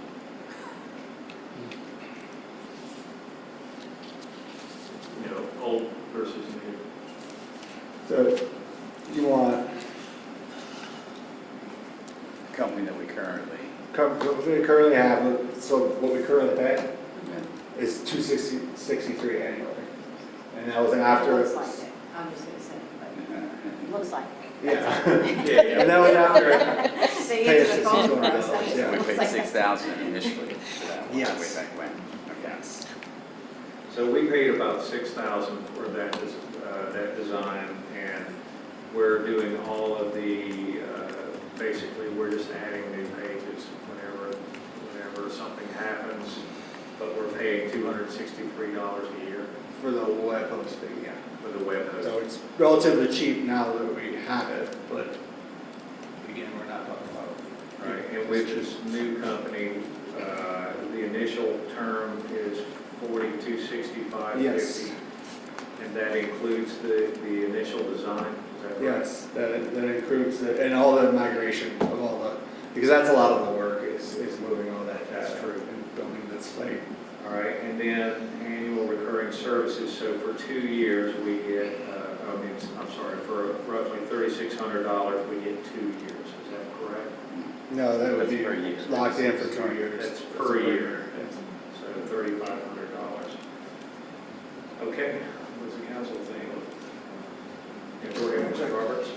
Kyle, when you talk to, you know already the existing company, did you get a feel that this annual recurring service for $3,500, is it equal to or greater than what we're currently receiving from company A? that we have? I would say it's greater than, because Civic Plus, they really, when they do upgrades, when they put together like the back end, what you use to design the page, they put a lot of effort into like making it like user friendly and Okay. So it the sounds way like the their other service- company more was like they selected to use the program WordPress, and they will, for a fee, if you want to try to do something more, they'll work with the programming side of it to try and add a third-party widget or something like that. Okay. But it's not always successful, and It's not it's kind of like they're just there to sort of use that tool and try and help you use it, but it seems often limited. And a lot of times when we try something new, like whether we were putting that scrolling thing on the home front page, there was like they run into little like quirks with the system. You got to figure them out. It's just kind of Okay.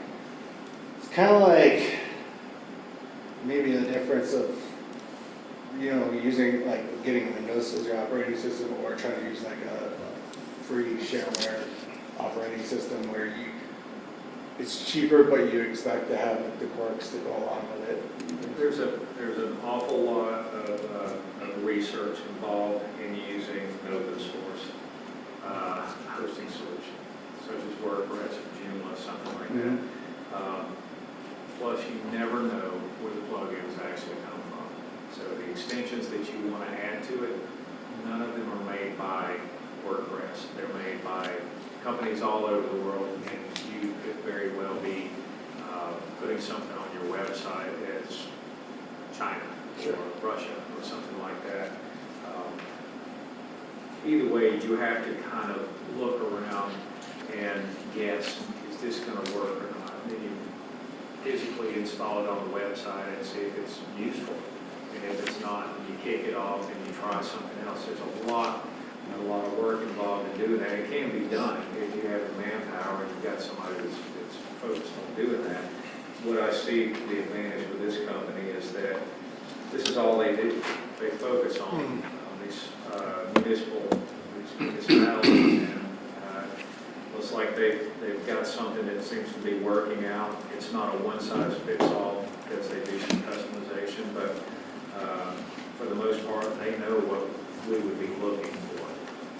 And so there's a lot of value to that. The question is it worth the, I'm guessing we're probably, it's $3,500 a year versus the $263. I have no problem communicating, wanting to do better for our community. Question is this what our community would want us to spend our money on? Do we have some kind of tally of how many people look at our website in a month? Can we tell that? Is there, you know what I'm I saying? gotta look at what we currently have on there, as far as counting. Yeah. I know they spent a lot of focus on that, in finding out what most traffic is interested in, and then they design and have things like adjust accordingly. So there's like a little bit of like AI built into it, but I don't have the exact numbers. I do hear all the time, though, it's very hard for anyone to find. WordPress will give you all that data, okay? That's not really the issue if it's plain. We're gonna go out and look at it a couple of times. They may want to go and look at meeting minutes or a link to Municipal if they are building something. It looks to me like this is trying to figure out a way to encourage people to come and look around. Plus, it looks like this also adds a sense of pride to your community. If you've got a nice website representing you. Another thing they told me is a lot of the photos that you find in these example communities, they were taken by people's cell phones. They have like photo competitions, and that's how they get the material. So it's actually pictures. And then, is this an actual app, or is this just what it looks like whenever you pull it up on the cell phone? It looks relatively the I same. think it's what you see on your cell phone. It's right? the 'Cause web, yeah. web version. I'm looking at the town. Yeah. Okay. And so, and it's very user-friendly. Yeah. Their opening page, has keep me informed, emergency alerts, report concern, just things you can do right on their homepage. Right. It's so easy, and then if you want to get into the weeds and looking at departments, you can do that. But they have a lot of good information right on their homepage, and it's real user-friendly. And you say it includes training also. 150 pages migration, free virtual training sessions, and premium design. For me, I think, ever since I've gotten on council, there's always been this feedback that we're not communicating with residents. And I think our website has a lot of good information on it, but I have to tell you, I struggle finding that information many times. I am in total support of moving forward with this contract. I've been doing web design on some companies I own, and this is a very reasonable initial cost to set up. Doing the web hosting and supporting, I don't think that's unreasonable. If you look at it, it's $300 a month. It's not that bad. I know when I pay GoDaddy for my work I'm having done, or not necessarily, they're not doing the work, but they host the website, and there's a fee to that. So whoever is hosting it, there's a cost to it. We're paying $263 annually, and it looks like we're paying $263. It looks like we're getting nothing for that service. We're basically just keeping the website alive. Yeah. That's it. Which is why I think we have so many complications finding things on the site. Even when you do a search for a word, it doesn't generate what you're looking for. One thing we find too is things work, like our calendar works one way, and then they do an upgrade, and it really changes how that calendar widget works. And they can't really explain what changed. Right. Can we go back to the old one? We can't. Yeah. Yeah, and that's kind of like why, then staff has she has to have to- meetings running, showing like 6 hours, because otherwise it'll fall off. Because people never had a problem with meetings falling Yes. off before, Yes. once they started. I mean, Yeah. just little things that you're like, you can't find a fix for that. Yeah. I think this is just it's a cost of doing business, and it's expectation that we communicate with our residents, and this is the best way to communicate with our residents. Okay, so to make sure that I understand what I'm looking at here, because I see a quote here, and then I see project cost here. Is this what this is what they openly give out, and then they're offering us a deal? You see what this? I know we're getting a discount because we use Unicode. That's one of their programs. So we get 10%. That's probably what the Is that why it's difference is, okay? yeah. All right. Yep, I see that now. So we're a Civic Plus customer. Yes. And that includes hosting. Well, this is nice because there are added options where you can do Yeah. your bids and RFPs through here. I mean, it can potentially eliminate a lot of work for you too. Yeah. I'm looking at what he's looking at. I don't have those pages in mine. Page 18. Behind it is like a big packet. Page 18. And Okay. he's got it in black and white. Oh, okay. I'm sorry. I Yeah. thought it was, You didn't get the color? I don't let Patty print them out for me. Print out. Normally I use my computer, my battery was dead. Not dead. So I had to print it. Yeah. All right, well, let's just go around the room instead of, Mr. Roberts, what do you think? I would definitely be in favor of it. All right, Leslie? In favor? Frank? We have to know how many people visit our site before we make a decision. It's only 50, 25 people a month. I think it's a waste of money. Well, part of that could be that they're trying to, and said, There's there's nothing no there. fun, so they don't come Well, back. I think our site's pretty easy to navigate right now. What are you looking for in our site? Well, it depends on the, is it easy to get from A to B, or is it easy to find the information you're looking for? That's what I'm saying. Yeah. I don't have a to, problem with our site right now. I've eventually found what I was looking for. It just took a while sometimes. Well, I think this would do too, to understand what we're saying. I'm hoping it will be better. Sounds like when I'm listening to Kyle talk, he feels like we'll be able to find information. I feel like the site and its design and what they build it to do is going to, in a way, find out what people care about and make that easy for them to find. Well, that's what I'm The saying. hope would be that more people rely on the Well, website. that's what I'm saying, if there's a couple hundred people a month looking at our site, then it's well worth it. It's only That's a 10. valid question. Like when we did the enhanced video, I asked how many people, it was like 4, visit our site, on an average, so spend $1,000 a person. And I think, probably going to get the money. I bet that you will be surprised at how many hits our website gets. Good. Now, I can't say. I hope you're right. I I can't can't even say, get it no, to no, work I right mean now, that. so I'm you're saying it's not That was working. good. Sure, I hope you're right, is what I'm saying. Oh, there it Did you goes. want it? But what I can't tell you, but WordPress, if it's working properly. There's got to be some all the statistical data statistics on on the all the pages. I'll look what's for it. important. Agreed. That's a good question. Do we have a time frame on making the commitment? Obviously, the next meeting, right? I was just trying to get this paid out of this year. What's that? I was going to get paid out of this year's budget because we had the room, but September.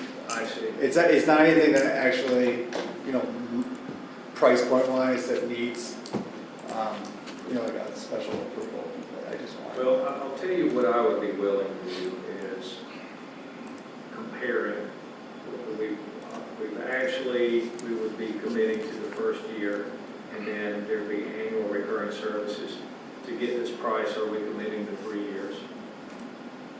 Or are we committing to 1 year, and then eventually we'll come up for renewal? I think we're committing to 2 years. It says annual recurring services for 2 years, and then it says 2 years in parentheses, so I take that as they want a 2 year commitment. Well, that'd be 3 years, because the first year is included on the initial term. I think it's the initial term and then annual recurring service year 2. We don't have a number yet for year So 3. it's just 2 years. So It's a two, I think 3-year 2. commitment. If that's what, we haven't seen the contract. Automatic 1-year renewal term unless 60 days notice provided prior to renewal day. And so that's at the end.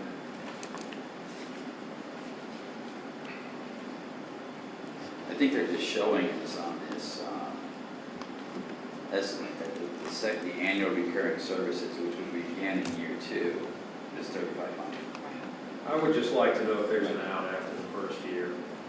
Okay. Because I would like to see the thing in action and get started.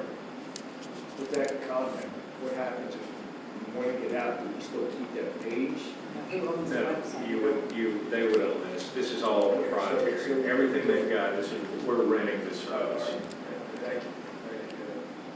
Yeah. And so what you would do is you would have to go back to what you had before, and I'm sure you would get back as you're terminating our services with the company we're with now.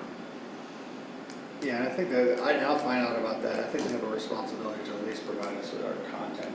I suspect that once we move forward and we see what all we can do with this, that we'll probably want to keep it, but it is our pill to swallow. It's a lot of money compared to what we've been doing, but everybody's complained, not enough information. We've all committed to communicating better with the community, and I'm okay with this. Vice Mayor Sherrill. Yeah, I'm in favor of moving forward. So, yeah, I'll get the information and I'll send it out. Okay. Right, so kind of like, okay, here's what we're looking for. All right. And then, so it's from what I'm gathering, like, everybody's pretty much in favor, but we'll get the I information. think we'll win Frank over once he sees the. Yeah, I'm we not, said it's I'm not not. against it. Because of all the work. Yeah, well, if you've got, no offense to anybody involved with our current website, but if you've got a Chevette and then you've got a Cadillac, it's not a fair comparison. Everyone's going to gravitate towards the Cadillac, and that's what I'm hoping is going to happen. Everybody's going to want to actually use our website because I think it's going to bring a sense of pride to our community to have a nice showing online instead of what we currently have, which is kind of a novice approach, trying to be as Well, it's old, right? So it doesn't have new technology applied to it. correct. Yeah. Okay, well, I think the general consensus is, yeah, move forward. But we would like to see, once you have all the details, please email it to us. Okay.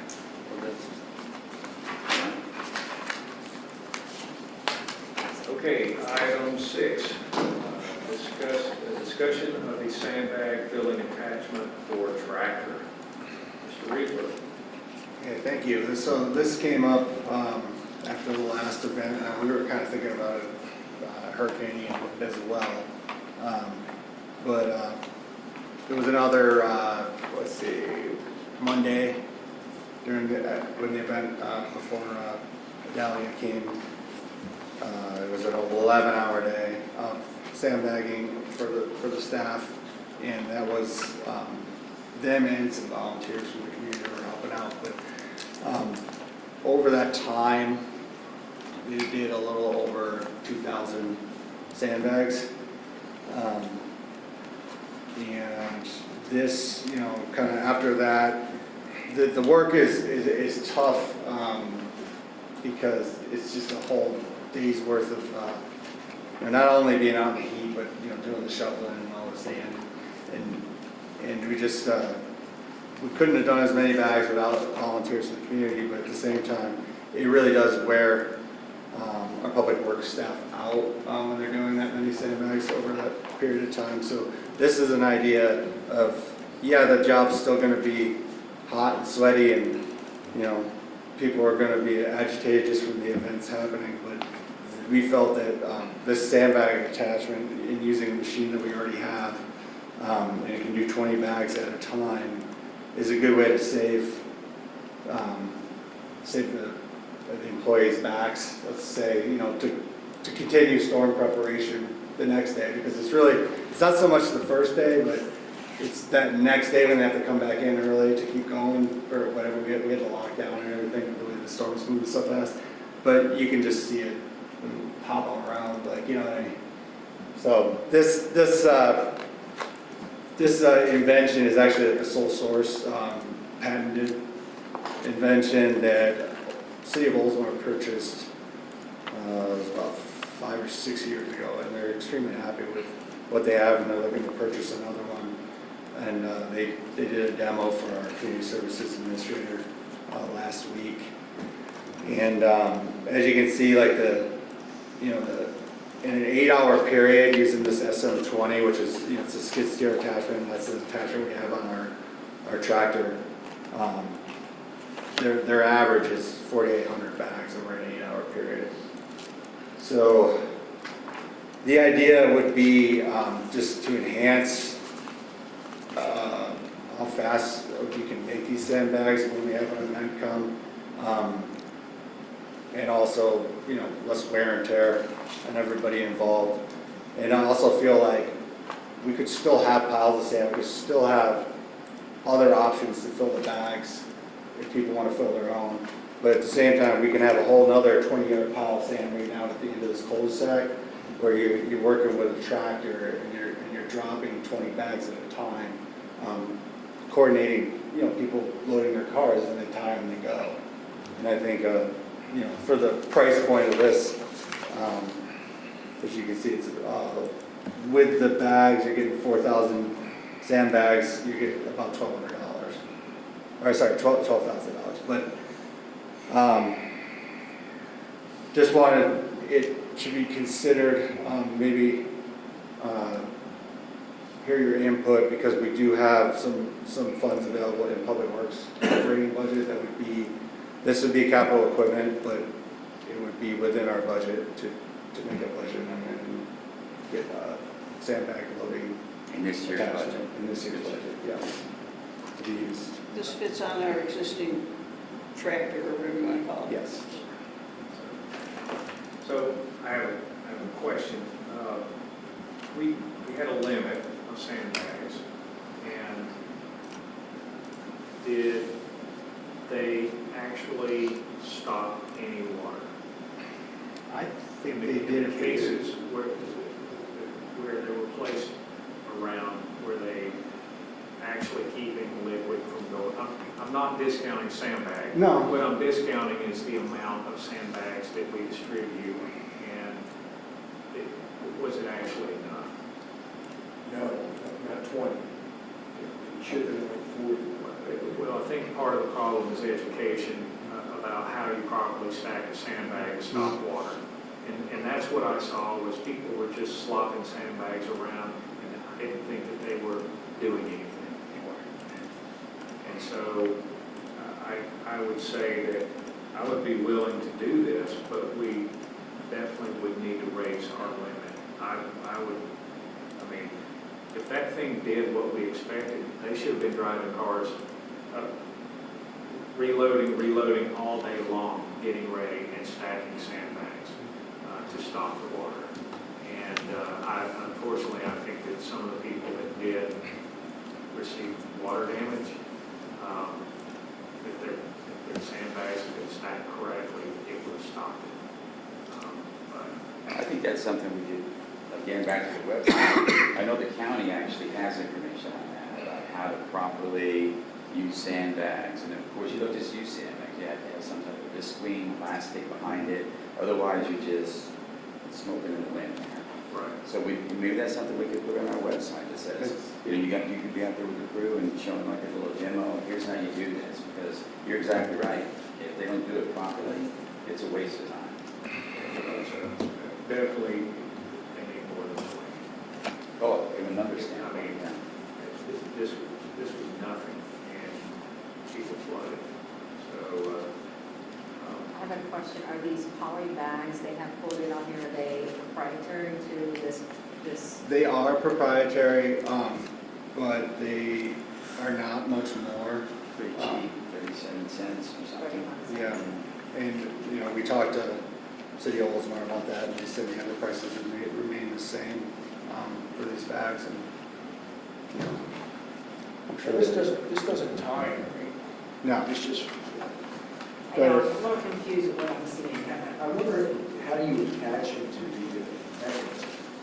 You know what I'm saying? so they have a way of slipping around those little holes, and then this ring is, it's like a loop, and it's inserted so that when they release the bags, it drops them and pulls them tight, and then it's set down. You release the ties, and then the idea would be, you know, that's something somebody who may not be as physically fit can tie their bags, and we can help them do them in the car. Yeah, but it does say here that it fills, transports, and securely closes and places the sandbags.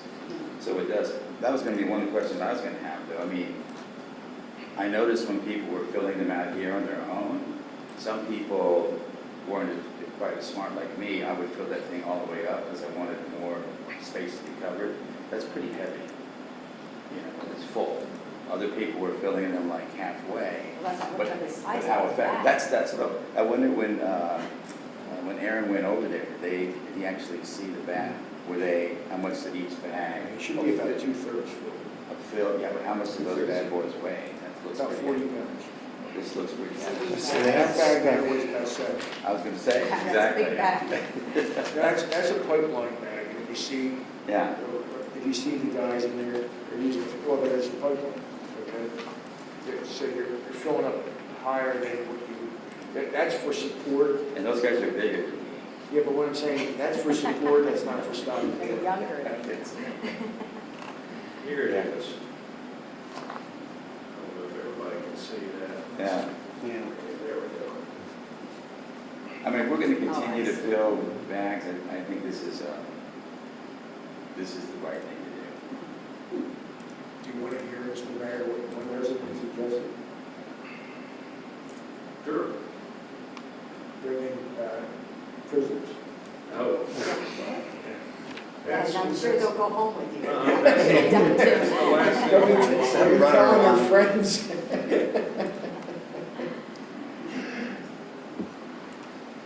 It's one of those acquisitions that you say, well, we paid this much money and then we don't have a storm for 7 years. And people go, why would you buy that? But when you need it, you need it. It's And called very handy. insurance. If Yeah, you don't have it, you're gonna need it. Right, So I'm Thank God you don't have a storm for 7. right. There might have been 1 year in my 5 that we didn't activate the sandbag station. Okay. It seems like there's always Something that's on the that people horizon, want to right, sandbag. right. It's like paying the flood insurance, you And scream then at now, the agent, telling you, I don't talk to you till next year. What do you think, Vice Mayor Sherwood? I think we should move forward with the purchase. Okay. Just make sure that we have plenty of inventory of the bags, because, you know, when we need them, it's gonna be tight. You know, it's gonna be tough to get. I don't think 4,000 is enough. No. We can up that. I think you need to. I could get 6,000 for the same shipping. I could even go size 12. I would like some sort of how many per home? What are you gonna, how many homes are you gonna protect with this and how many bags could we get? Because I would like to see, I would like anyone to have the option of having at least 40 bags. Yeah, and that makes sense. I think that we still should phase them, but probably, you know, because you don't want everybody coming up and getting all the sand right away, but like if maybe you give them 20 and then they come back around and they get the other 20. Exactly. You know, because I think in every one of these situations, just depending how bad, you know, that storm is, it's kind of like we're going to be putting sandbags until we can't do it anymore. We got to start packing up. Right. And I think I said this before, and again, if you look on the county website, they will tell you, do not put sandbags in front of your garage doors. It's a waste of time, and it's not important. You're trying to prevent water from getting in your house. So forget about your garage doors, because that takes a lot of bags. Put your sandbags on your access. Right. Whatever that door is that's inside your garage going to your kitchen, that's this wide. You put 4 or 5 bags there, and stack them as high as you want to. But I've seen many homes around here that have many of their bags are in front of the garage. Makes no sense. I kept the word out. Yeah, see, if it comes into your garage, you only have a drywall barrier between inside and in your garage and inside. So I would sandbag my garage too. Well, you should have a minimum of like a 4 or 5 inch step in, right? Yeah, but or that Most of these are only 3 inches, 2 to 3 inches. mine is about like that. Yeah. Yeah. But it's still, the garage door, you know, the size it's going to get into, it's just, it's more difficult. And It's like my garage is. the experts built say, for water. don't do that, don't waste your time. That's my front door. Right. It's got a tarp and a vapor barrier. That's the way you should do it, yeah. Okay, I still got worse started coming, okay? Nothing's gonna be perfect, unless the guy see on the commercial that uses Unless you like elevate tape your stuff. house. All right, are we all in agreement to purchase this device, I am. extra bags? Extra bags. Okay. Everybody good with that? Yep. All right. Last item, discussion on marina waitlist policy. Take it away, Mike. So this is this last revision that he provided us with, and it addressed like some of the, I think at one point he had that it was still like the longest boat one, but then he made an adjustment here where you start at the bottom of the list, and then as you move up, if you're offered and you deny, you go back down to the bottom. So you select what size, I forgot what we call them, category of slip or size of slip, group wait list you want to be on, and then you're committed to that one.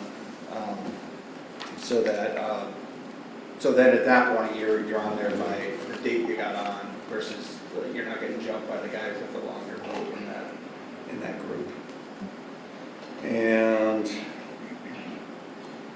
I don't know if there was anything else that we saw jump out when I went back through it. List little things like, she'll fill out a marina waitlist form. I'm just going to have the form we currently use on the website. Very rarely we actually have a paper form someone's going to fill out. There was one thing that one comment I received from someone in the community. They felt that the 180 days versus 90 days, that's basically they wanted it the same for everyone. I realize that it's easier to buy a smaller boat, but they just thought that it should be the same across the board. And I agree. So if we had to do one or the other, are we going 90? I don't think 90 is acceptable. Okay, it's not possible. Okay. What, and then what they're paying, how much are they paying for that slip rental? Well, we're waiting for not the bottom, not the cheapest price, right? I think they were paying the maximum to hold it. I think they should, I don't know if they're talking about it, but I think they should. Yeah, until they get, I mean, that's good, I mean, that's incentive. They're not gonna get Right. maximum size Yes, boats. I mean, you're paying a premium price to hold a spot so Sure. you can actually go find a boat. And there's many places that won't allow that. So I think that that's something that we're offering a service and And then when it says, by submitting the application, the city will collect a deposit, so I think that should be the 1 month of the maximum. The deposit amount, Yeah, yeah.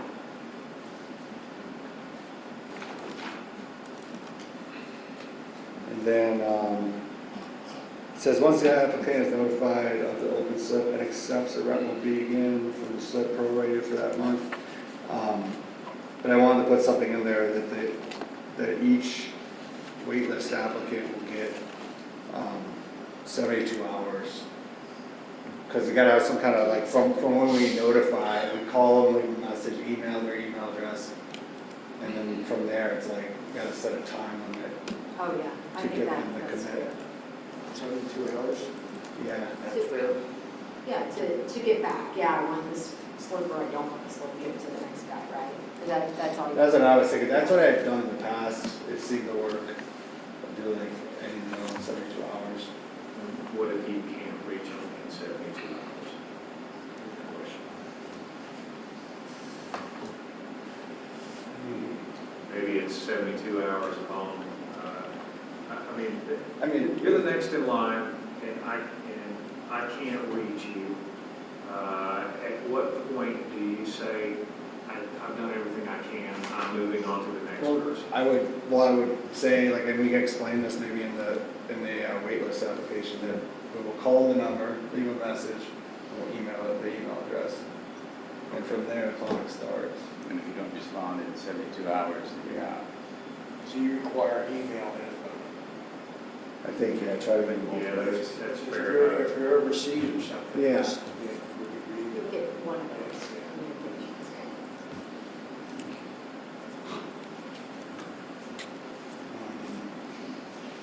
Oh, and then it says, SIP's assignments are prioritized, at no time will any household, regardless of how many homes the applicant may have in Bel Air Beach, have 2 or more boats registered at the marina. So, does that mean, because we do have one situation where there's a household that has 2 boats at the marina, are we gonna just, is that a grandfather thing at this point? Is that even a household here? Technically, no, non-resident, whether Just because they have rental property the, here? yes. Yeah, I'm not really sure how you evict a boat, but that's a situation that they're probably going to say, well, I'm grandfathered in, and you need to allow me to keep it. But there should be a mechanism in place for addressing this. Do they renew their agreements at any time? The agreement just runs. It just runs, I mean, we have the option to cancel at any time, but, you know, Well, what I would say is that everybody that's down there needs to reapply, and they're first on the list, except for the person who has 2 boats. And then they get 1 boat, and first bids, but not both. How long has that been going on? I mean, that's a tough one because I they've know it's a been tough doing it for how long now? I got, let's say, 8 years or so. Well, they were, Those 2 slips, Those 2, they had. both they of were them like that active. when I got here, and that Oh, was okay, 16 longer than years that. ago. Right, I think it's always been that way. Right. I don't even know who it is, but I know that it's been an ongoing concern for the city. Like we've got one family, 2 boats in Marina, they don't even live in the city. They just own property. right. Then we also had to deal with the fact that they, you know, it all goes back to we have them install the lifts and then we're, Are they both on lifts? yeah. We pay for the lifts. How big are the slips? How much do they pay? I still get back to, we're not charging enough. It's just like the beach parking, we just don't charge enough for, as valuable as that property is, we don't charge enough for those slips. And I know that I'll get kickback from everyone that's down there, but I bet other citizens would agree with me. Other citizens that are trying to put their boat in a slip. Well, would that's agree where with me. you, I guess that's where you would, if you wanted to, you'd increase the non-resident rate We've done more, this, but I just, you know, more, because, you know, that way you're not We only have a hurting few the residents, but. a handful of non-residents. yeah. I mean, I think that, I know how hard it is to get your boat in a marina and a slip and a high and dry, even on a trailer in storage somewhere, it's impossible. And, yeah, we've got residents renting slips for next to nothing. I mean, I don't, I've been down that road before and no one agreed with me, so. Well, we have like 30s, how many slips total? 18. We did 18 acres. Actually, it was just one resident. You might get 60, you might get 60 It was really pluses. just one that came down that road. Just saying that. I don't know, that's a tough one, but it's an ongoing issue. Well, we need to make a decision, because this sets the standard. Was to keep somebody else from wanting a second. I think Mike did a real good job on this. Is that- I think Mike did a real good job on this whole thing. He did. I think if we do allow the grandfather card, then, you know, we would not allow any future households to have a roof on boat. But if you're already in there, and you paid for the lifts, that seems kind of hard. My original idea, whenever I took a stab at this, was to give them a time frame to find another place for one of the boats. So, it's not that hard to find slips. They're all over the place. They're still available. You can go to Clearwater Marina and find a slip right now. But it's not Bel-Air Beach. And would it cost more money? I'm sure it would. Can't have a lift and be, I don't know which Florida marina, city municipal on this side or that The side? other side. No. Can't have a lift. The No, boat but has to it's sit in the water.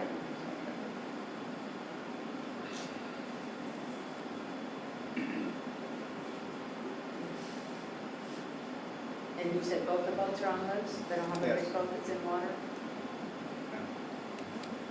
Most boats over there are on lifts, aren't they?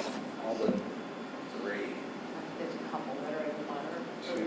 One of them got sold. Two sailboats at least. So we don't mandate that they use the lift. We just, we mandate that they take responsibility for it and remove it when they're done. Okay. I would say give them a year and pick one. That's okay. I think that's fair. Okay. Well, I just want to know later about this. When somebody leaves that marina, do they take the lift out? Or is this? No, they're told they have to take a lift out Yeah. unless they can come to an agreement with the, but that's tough to coordinate, they gotta do it all on their own. Okay, but the lift has to technically come out or new owner has to agree. New Because I owner- thought- new owner I think takes that's it a little all. weird, you know.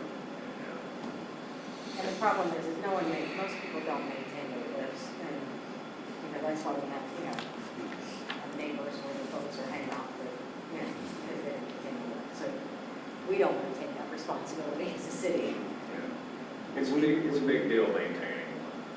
Would that be our responsibility to lift? Fail? Not with the amendment to the contract that we do,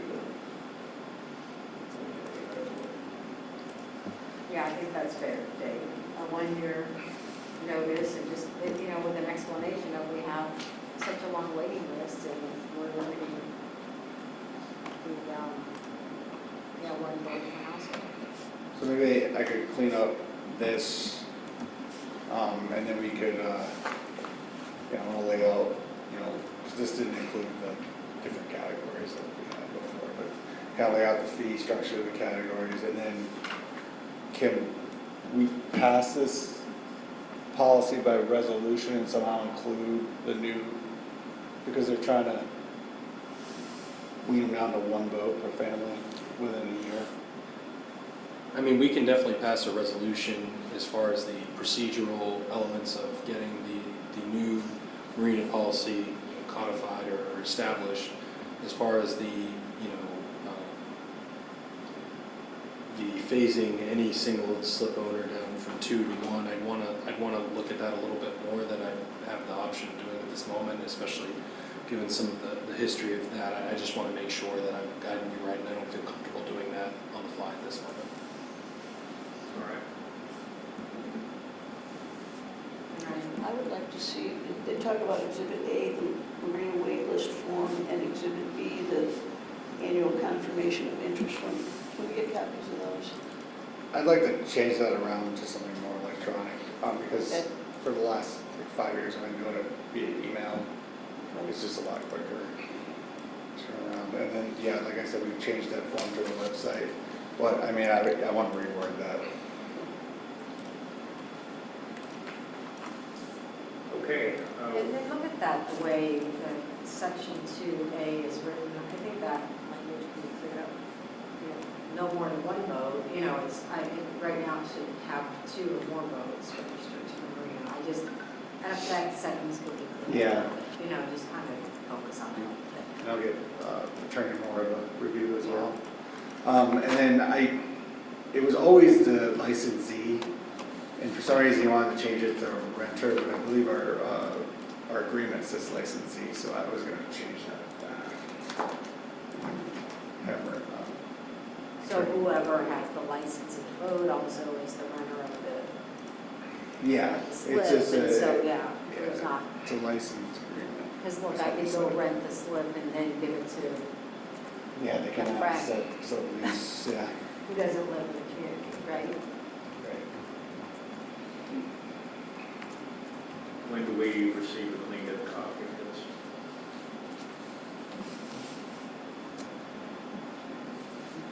Not that Randy has Maybe, anything to do. No, And neither do you, Kyle. no, I mean,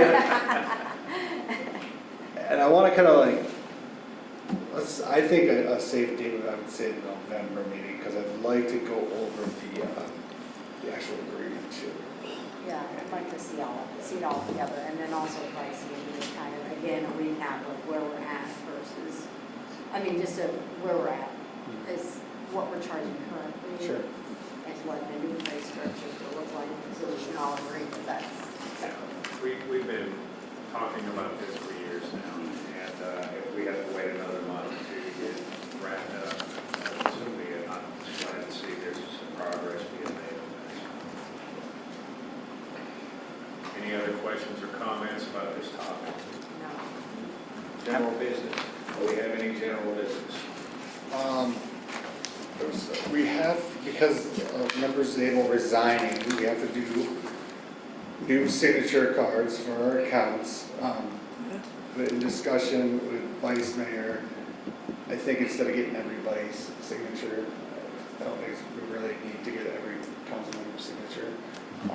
We could maybe get like the mayor, Councilmember Notaro, and maybe Councilmember Roberts, based on, or Councilmember Banker, based on who's local that can be in the area, most likely to sign checks. Yeah. So, I think theoretically, we're all local. Yeah, but my suggestion Yeah, was. she is. I'm like, She's like, I'm never just- I've never signed checks, and I don't really need any additional liability, so. I'm only you 2 often- blocks away. You often sign, Leslie's here often, so I suggested those two, and I'm like, just randomly pick some other council member, at least have 3, so if you can't get a hold of someone, but there's no need to get signature cards anytime there's a change in I council understand. members. Yeah. Okay, just get us the form. compare them. Whatever works. Okay. Have we had any applicants yet? For the council seat. None, no. I did notice coming in today that the notice on the board out there is in bigger print than it was. That's called desperation. You know, we may have to turn up the volume. I saw there was a cutoff date, like the 25th or something. Right, Maybe we need to adjust that. 25th. I mean, it's Is that- been is that extended, right? yeah. Trying to get it Sometimes for the next deadlines time. result in submissions that- Oh, for the procrastinating Yeah, class. they may be waiting to see who else applies. We'll wait till the bitter end and see what happens. But per the charter, that person gets appointed, and then that position gets elected the next, so in March, that position gets elected. So it was kind of, That person is what? so if you appointed somebody in October, when March rolls around, they have to be elected, or that somebody. Yeah, they would have to go through the regular. And it But he's finishing his able, he or she's finishing his able. doesn't matter. It's the next The next election. election. The next Is that what it election. says? Yes, Okay. that's what it says. 'Cause we But just did this coincidentally, before. when we were talking about Glenn's, he would come up. Well, wait a minute, no. Per our charter, no, they wouldn't have to run again. Yes. He would finish the term. Yes. See, no, the next election is your term again. Right. But Zabel's. So you agree with that? Yes, so it's able, so the person that we put on would go off until your term. Correct. I know in the Yeah. past, we have That's had what I Raymond was- on the next election. Okay. If they wanted to stay in, they had to run in the next election. Belinda's term is Glenn's. Yes. so that's up in March. But Mike's is going to be up until the following year. Correct. So what is the answer? Can you move? As the city attorney, I will look into this and email it to the manager. I don't want to do it right this second, because I want to make sure I'm reading the language. Should you technically move Belinda to Zabel? No, because they were put into, you're put into the seat specific, and for that purpose, even though you guys don't have But that- commissions, we that's can't what move Kyle around was that saying. Kyle way. was saying our but- charter says it's the next election. That's what I read. He Right. wants to verify. It is, Right. that's how we've always done it. Yeah. It's the next election for their term. No, it says No. annual The election. next election. No, that would not make sense, because then you would be flip-flopping the cycle of the elections. Correct. Yeah. Well, it Yeah, might be a and flaw in which the is, charter, which is, it might need to be- here's the language, filling of vacancies. A vacancy on the council shall, this is section 2.06 sub C. A vacancy on the council shall be filled by a majority vote of the remaining members of the council, which we're all in agreement is what's happening. Any person appointed by council to fill a vacancy shall hold office until the next annual election in the city. Wow. But I get what you're saying. Theoretically, you could make it to where everybody's, I mean, if enough people resign, all of a sudden, all Everybody's 7 in or the same 5 group. council members would run. Yeah. You have one election every 3 years, and that would be the end of that. No, I don't think it would work that way. I think that they would run, but then they would serve the remainder of that term still. So you're still on the cycle. That's not what you read, though. Yeah. It said the next election. Correct. Okay. And our terms are right now 3 years. So the way that I'm reading that, and again, this will require some follow-up. So just in case there's any, well, you said this, I'm doing it on the fly. The way that I would interpret that as I read this is, let's say I had this happen to me in another community, so I'll use another community. Somebody's elected in March for a 3-year term, right?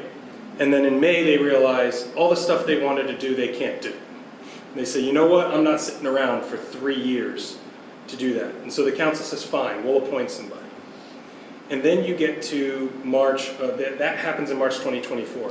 When March 2025 comes around, that position that was filled in May of the year before is up for election, and they serve the remaining 2 years of that term. It doesn't start a new 3-year cycle, it's just an election to fill the remaining tenure Of that term. of that seat. So okay, so in this case, if we appoint somebody to replace Mike Sable, then an election would happen, but it would not be that person who was doing, an election is going to happen between that term and, in other words, It's an election for the balance of the term. an election is For the going to balance of the happen, ordinary but it's term. not going to impact the appointee. No, it sounds like the appointee The could appointee run, comes up. and anybody else could run. The appointee has the opportunity to run. Let's say you appointed somebody tomorrow to Zabel's position. The way that I'm reading this, that person would serve from September 19th, tomorrow, to March 19th, 2023. Okay. They have the option to run for that position in the March election and qualify in December. And if they do, they are one of the candidates eligible for that seat. But that election is for the balance of Mr. Zabel's term, which I believe runs in 2025. That makes sense. So they would run to serve just one more year. Right, But right. here, And so what we may need to do in our qualifying period as that approaches is, Mark, are you running for that particular vacancy, or establish how that will be handled, which is its own issue we now have to address. can I throw a wrench in there? Oh, absolutely, it's a gift. It is a gift. So, the way it is right now, come March, the 3 highest vote getters, there's 6 people running, 5 people, whatever, 3 highest vote getters get the council. So would it be the 2 highest vote getters stay for 3 years, and then the 3rd highest, or the 3rd lowest, or whatever, finish up Zabel's term? You know what I'm saying? I do know what you're determine- saying, and that's what I'm trying to wrestle with in my head, is how do we address that in our, and it may be that we address it in our resolution that calls for the election, or amend that if we've already adopted it, because I can't remember where we are in the process, but we either establish that if it's 2 vacancies plus, I think it's actually 3 vacancies plus Zabel's, so that would be 4. Right. In which case it would be the top 3. We could do it either the top 3 get the ordinary seats and 4th place gets the bridge term, or we could say during the qualifying period there are 3 seats that are up for at least 3-year terms and 1 seat that has 1 year left, Which one would you like to run Wow. for? Yeah, but even, how about the voter trying to figure that out? Oh, for sure, for sure, for sure. Can I just say, before this conversation goes much further, that it's probably best that you research it, Patty, Agreed. talk to Patty about history, Yep. and it might be a charter amendment that needs to be looked at, because that's not how it's been handled in the past. And we can have that discussion, we can talk about all of it, and that's why I come with all the caveats You of, three this should is a figure discussion out on the and tell us fly. later. Yeah. And I will also say that with the caveat of, just because we did it one way doesn't mean that's how you're always supposed to do it. So I reserve the right to make my own independent conclusions, talking with Patty and the manager, and we will address that. That sounds good. Move to adjourn. Not yet. I wanted to let you guys know that, I don't know if you received the Alert Pinellas thing today. I looked at it, and the county said that they are making repairs starting in Sunset Beach, Treasure Island. But then I got a report that they are just dumping sand on existing dunes. So I don't know what the heck they're doing yet, but stay tuned. I'm going to get to the bottom of it, and I'll let you know. Also, the county decided to go ahead. I suspect this is what they're doing. I've been invited to some sort of a press release gathering at the Ray Stadium tomorrow at 10:30. I suspect the county is going to say, we're doing it. We're going to do this grand new baseball, no, not beach nerd, the Ray Stadium. Right. Well, I've already heard of it. Yeah. Yeah, It's in the well, paper. I know that we all knew they would, but What do you do? And, we need people aren't gonna come down and see the Rays unless they go to the beach. Exactly. Well, at the TDC meeting, they said, I don't know if anyone was actually here whenever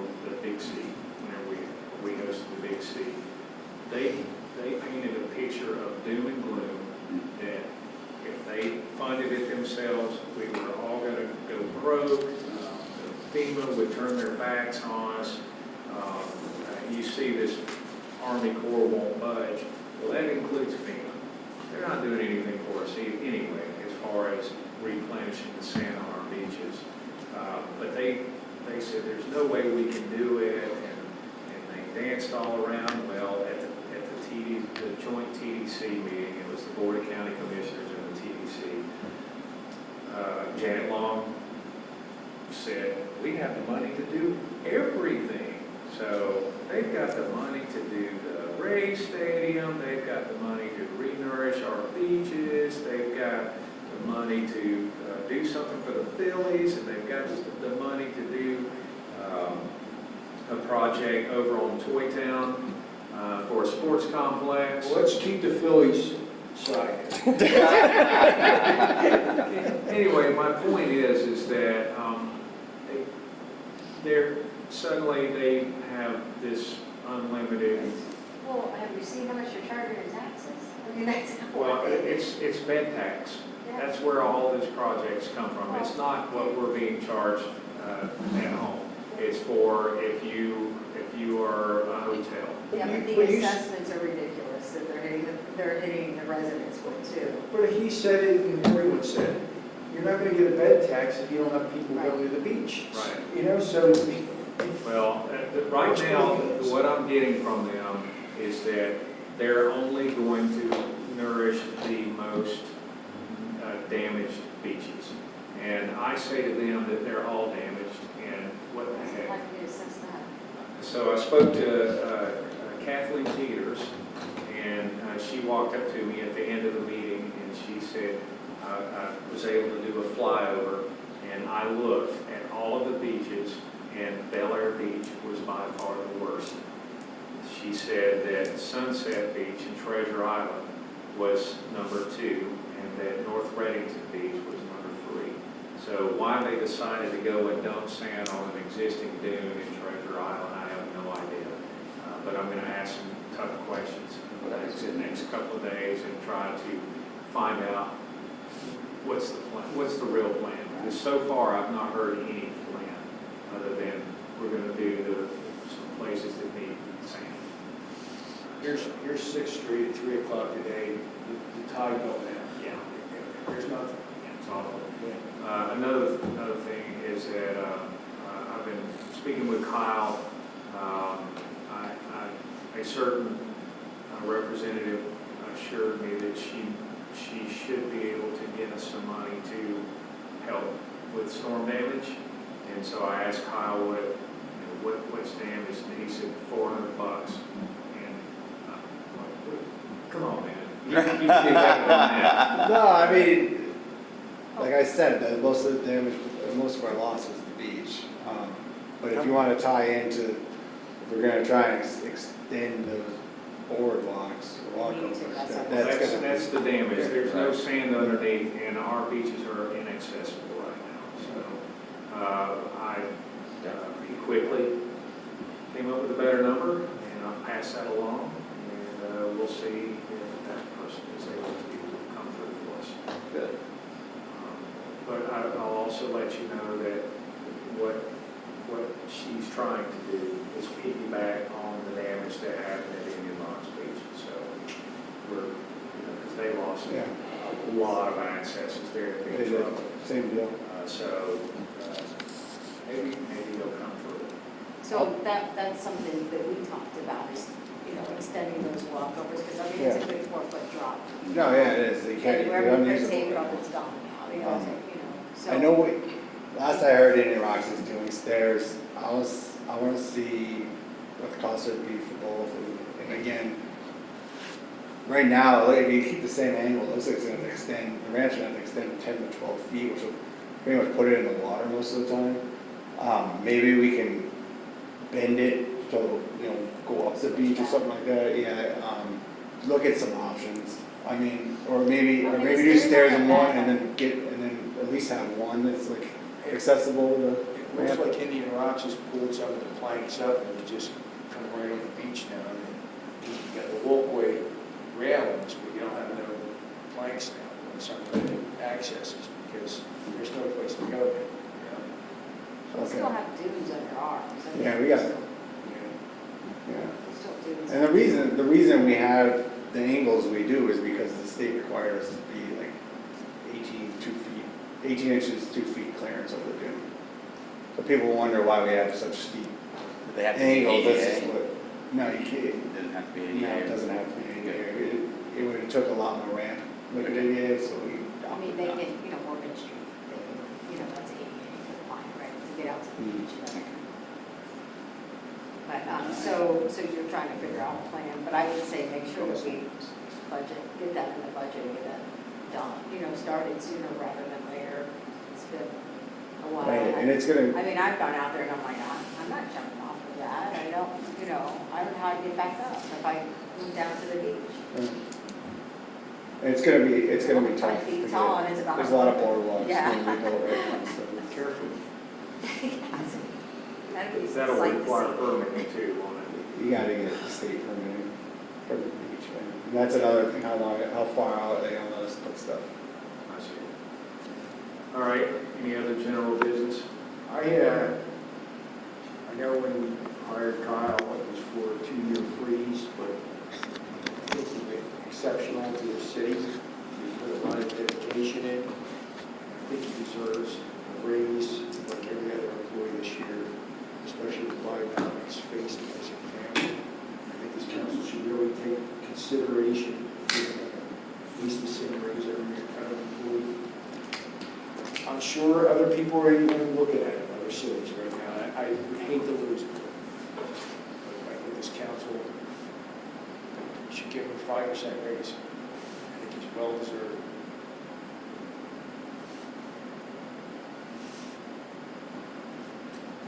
Any comments? How does your situation work in your position? Is it based on when you started the new position, 12 months from that period? Yes, contract started, I think it was November 21st. Okay. Wow, that's nice. It does. normally do reviews in February and it's So I was planning on sending out the review paperwork next month. So it'll be like a month and a half before the annual term. Since we're on the subject, I brought this up with Attorney Laura. I currently have 44 hours of vacation leave on the books for myself. In November, I get another 15 days on top of that. Technically, my contract says I can only carry over 30 days. Right now, it would be a struggle to use, Right. to get it down and use it. Like, it says technically I'm violating it right now because I have 44 days, and I think it says the max I can actually have it 1 times 40. But I don't know if there's any option you would like to extend that I could do something, because I don't, even if I was to take a day a week, for weeks and weeks, it would take me a while to would get you down. would you want them to continue to accumulate or would you want to get paid out on them? I would take a payout deal, because I mean, it's just hard to take that kind of vacation. So when you say, But it's important that you take time off too. So I'm just gonna say that, but, I know. you know, I don't know what that looks like. I don't know what the rest of the, you know, now we're wrapping up budget. I know it's, you know, still kind of some hurricane touching type of time, but it's not, I think we've gotten through the worst of that. So take a look at it and see how much of that time you could use. I mean, I'm not opposed to looking at allowing you to accumulate more, but if you could take a vacation or we could pay you out some, and you could have a little extra cash to take that vacation, that might be a way to accommodate the problem. Okay, as of right now, I'm planning a vacation on the second week of the holidays. So that would go into, I think it's December 29th, and then I would come back the 7th before the meeting on the 8th in January. So that would use. So you would have 44 plus 5 15, days. and you'll just, So I would use 5. those, we're talking days, you know, 44 Days, days. yeah. I'm thinking hours. Yeah. Go ahead. What's I your got next really one? took very much vacation. normally, from my experience, is what you carry over. So you said yours 30 days was the max you That's carried? my max. Right, so the 15 you're gonna get the next fiscal year, that doesn't count. Well, This it's- doesn't say you can't have a maximum on it, so you He's can't carry over already- 30. So More than with, 30. with the new personnel policy changes, he carries 30, right? Uh-huh. He's presently at 44. Right, So if he acquires another 15, he's functionally ceding half of his accrued leave time is his concern, and if that's a benefit. what is that the wording on accrues- it? Does it say he can't carry more than 30 over to the next? Drew over the calendar year. So I technically have to end in December. Oh, okay, the calendar Yeah, year, below not the 30. Okay. But I'll have Because you had a bunch of time. Because he had a bunch of time before he Right. became the manager, which adds to. The solution, really, the best solution is to do a payout Right. and get you down to a reasonable amount of vacation instead of this, this. And we can do an amendment to his agreement that contemplates that, because that's not contemplated by the personnel policy, and his leave is generally governed by the personnel policy, which we recently amended. And so if you wanted to do that, the cleanest way would probably be an amendment to his employment agreement that addresses this, that you could provide for payout and at what rate, and also, if you wish to say he can accrue more or shall not accrue up to, make that number something different, you can do that too. It's a contract, we can do whatever we want at that point, so we could just make it whatever this I think that's what I would like to see is let's pay him, give him a payout for his vacation. I don't know how much, we probably need to come with something reasonable, because that's a big check to walk out with, to cash it all out, and we wouldn't want you to do that. We didn't want you to use your vacation time. At the same time, put something in there that will incentivize him to take the vacation. Correct, and that was the other, you guys in the city are my client here, and so, my other concern for you as a council is you wouldn't want to put yourself in a position where he accrues so much time, and then whether he leaves in, 2 years or 20 years, you're paying out 80, 120 hours, because sit in the bank. And I've seen that happen in communities where it's like, now they're time to go, and wow, that's a huge liability. We want to manage that in a way that incentivizes and also caps, at any given time. We know that it's going to be forwarded because anything that's not used by calendar date shall be paid out in some X, as for example, as a way to automatically draw it down. If you haven't used it, then we'll just cash it out at the end of the year some other way. So we can put something together and present it to you for consideration as a contract. We have a minimum time. Yeah. So, go Patty's ahead. gotta get some. Oh, yes. Can I say something? Please. As far as incentivize, because I'm exceeding mine too, we have incentive, we don't need incentive. We struggle to take time off because one week you're preparing an agenda, the next week you're sending it out, then the next week you're preparing the work session, and the next week you're sending it out.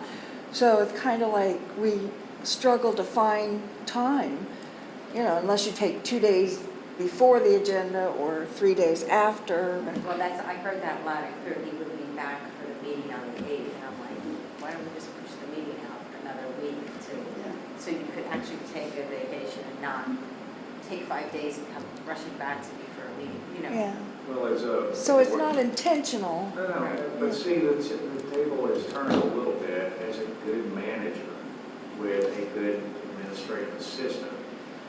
That person should be able to lighten some of the load to where you can afford to take a day off or a few days off or whatever. I mean, it really, How about the new Meyer? Does that help any?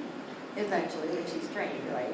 She's helped more than anyone so far before her. So yeah, she seems like, I don't have a lot of experience, but she's already helping me. But I believe that she's able to do a lot more. Pardon? You're in the same position right now. You Yeah. have too many days. Yeah. Who else? Just her. It's not, yours isn't quite as bad, like you're at, she accrues per pay period. Yeah. So it's different, it doesn't get So dumped. it's an hourly. But what were you, 7 hours up, or 7, I don't even know. or 7 days, or 7, I think she's at like 37. So technically she's not over the 40 that she can have at one time, but technically by the calendar year, she's supposed to be at 30. So why don't you provide us exactly Sure. the details and what it looks like, and then any vacation either you have planned, and do we need to move meetings between now and the end of the year to accommodate your vacations? I mean, I hate to say it that way, but I think we need to be accommodating too. Of course, absolutely.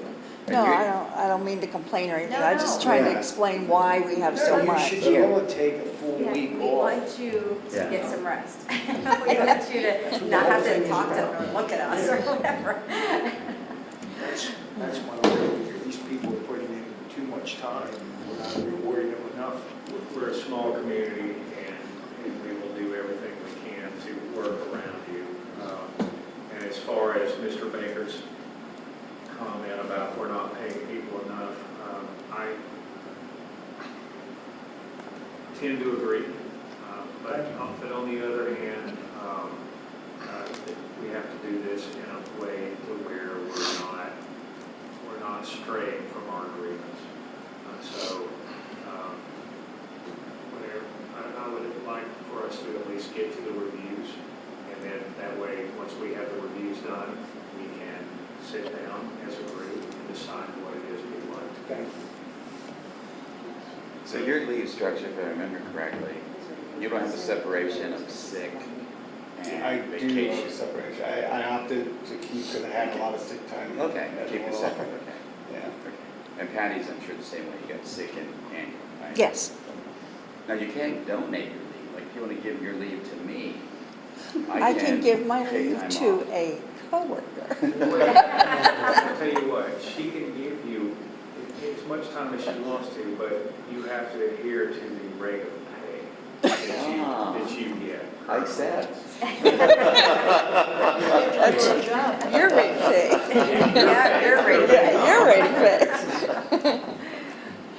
So I guess back to that, just Dave and I had a little side conversation, but the review for Kyle, since we're coming up on your 1-year anniversary, should be prior to the February, March, when we normally do ours, right? Yeah, we do hers in February. February, and then the raise is typically in March. I would like, if she's, if you're struggling with your vacation days and you want to get rid of some, I think that while this is going on for his vacation time, I'd like you to look at both of them and Yes. see if there's something that we can do at one time. All right, let's get them caught up where they have a reasonable amount of days. They've gotten some extra money in their pocket. And then hopefully we'll get this under control and we won't have to do this exercise again. I think we can do that. The managers could be as simple as an employment agreement. It's my understanding Patty doesn't have a separate employment agreement, just bound by the personnel policy, in which case it may be a resolution further amending the personnel policy, and that can be narrowly tailored to address that. Any other general business or would everyone like to go home? Motion to adjourn. Do I have a second? Second. All in favor? Aye. Any opposed? Anyone? All right, good night, everyone. Good night.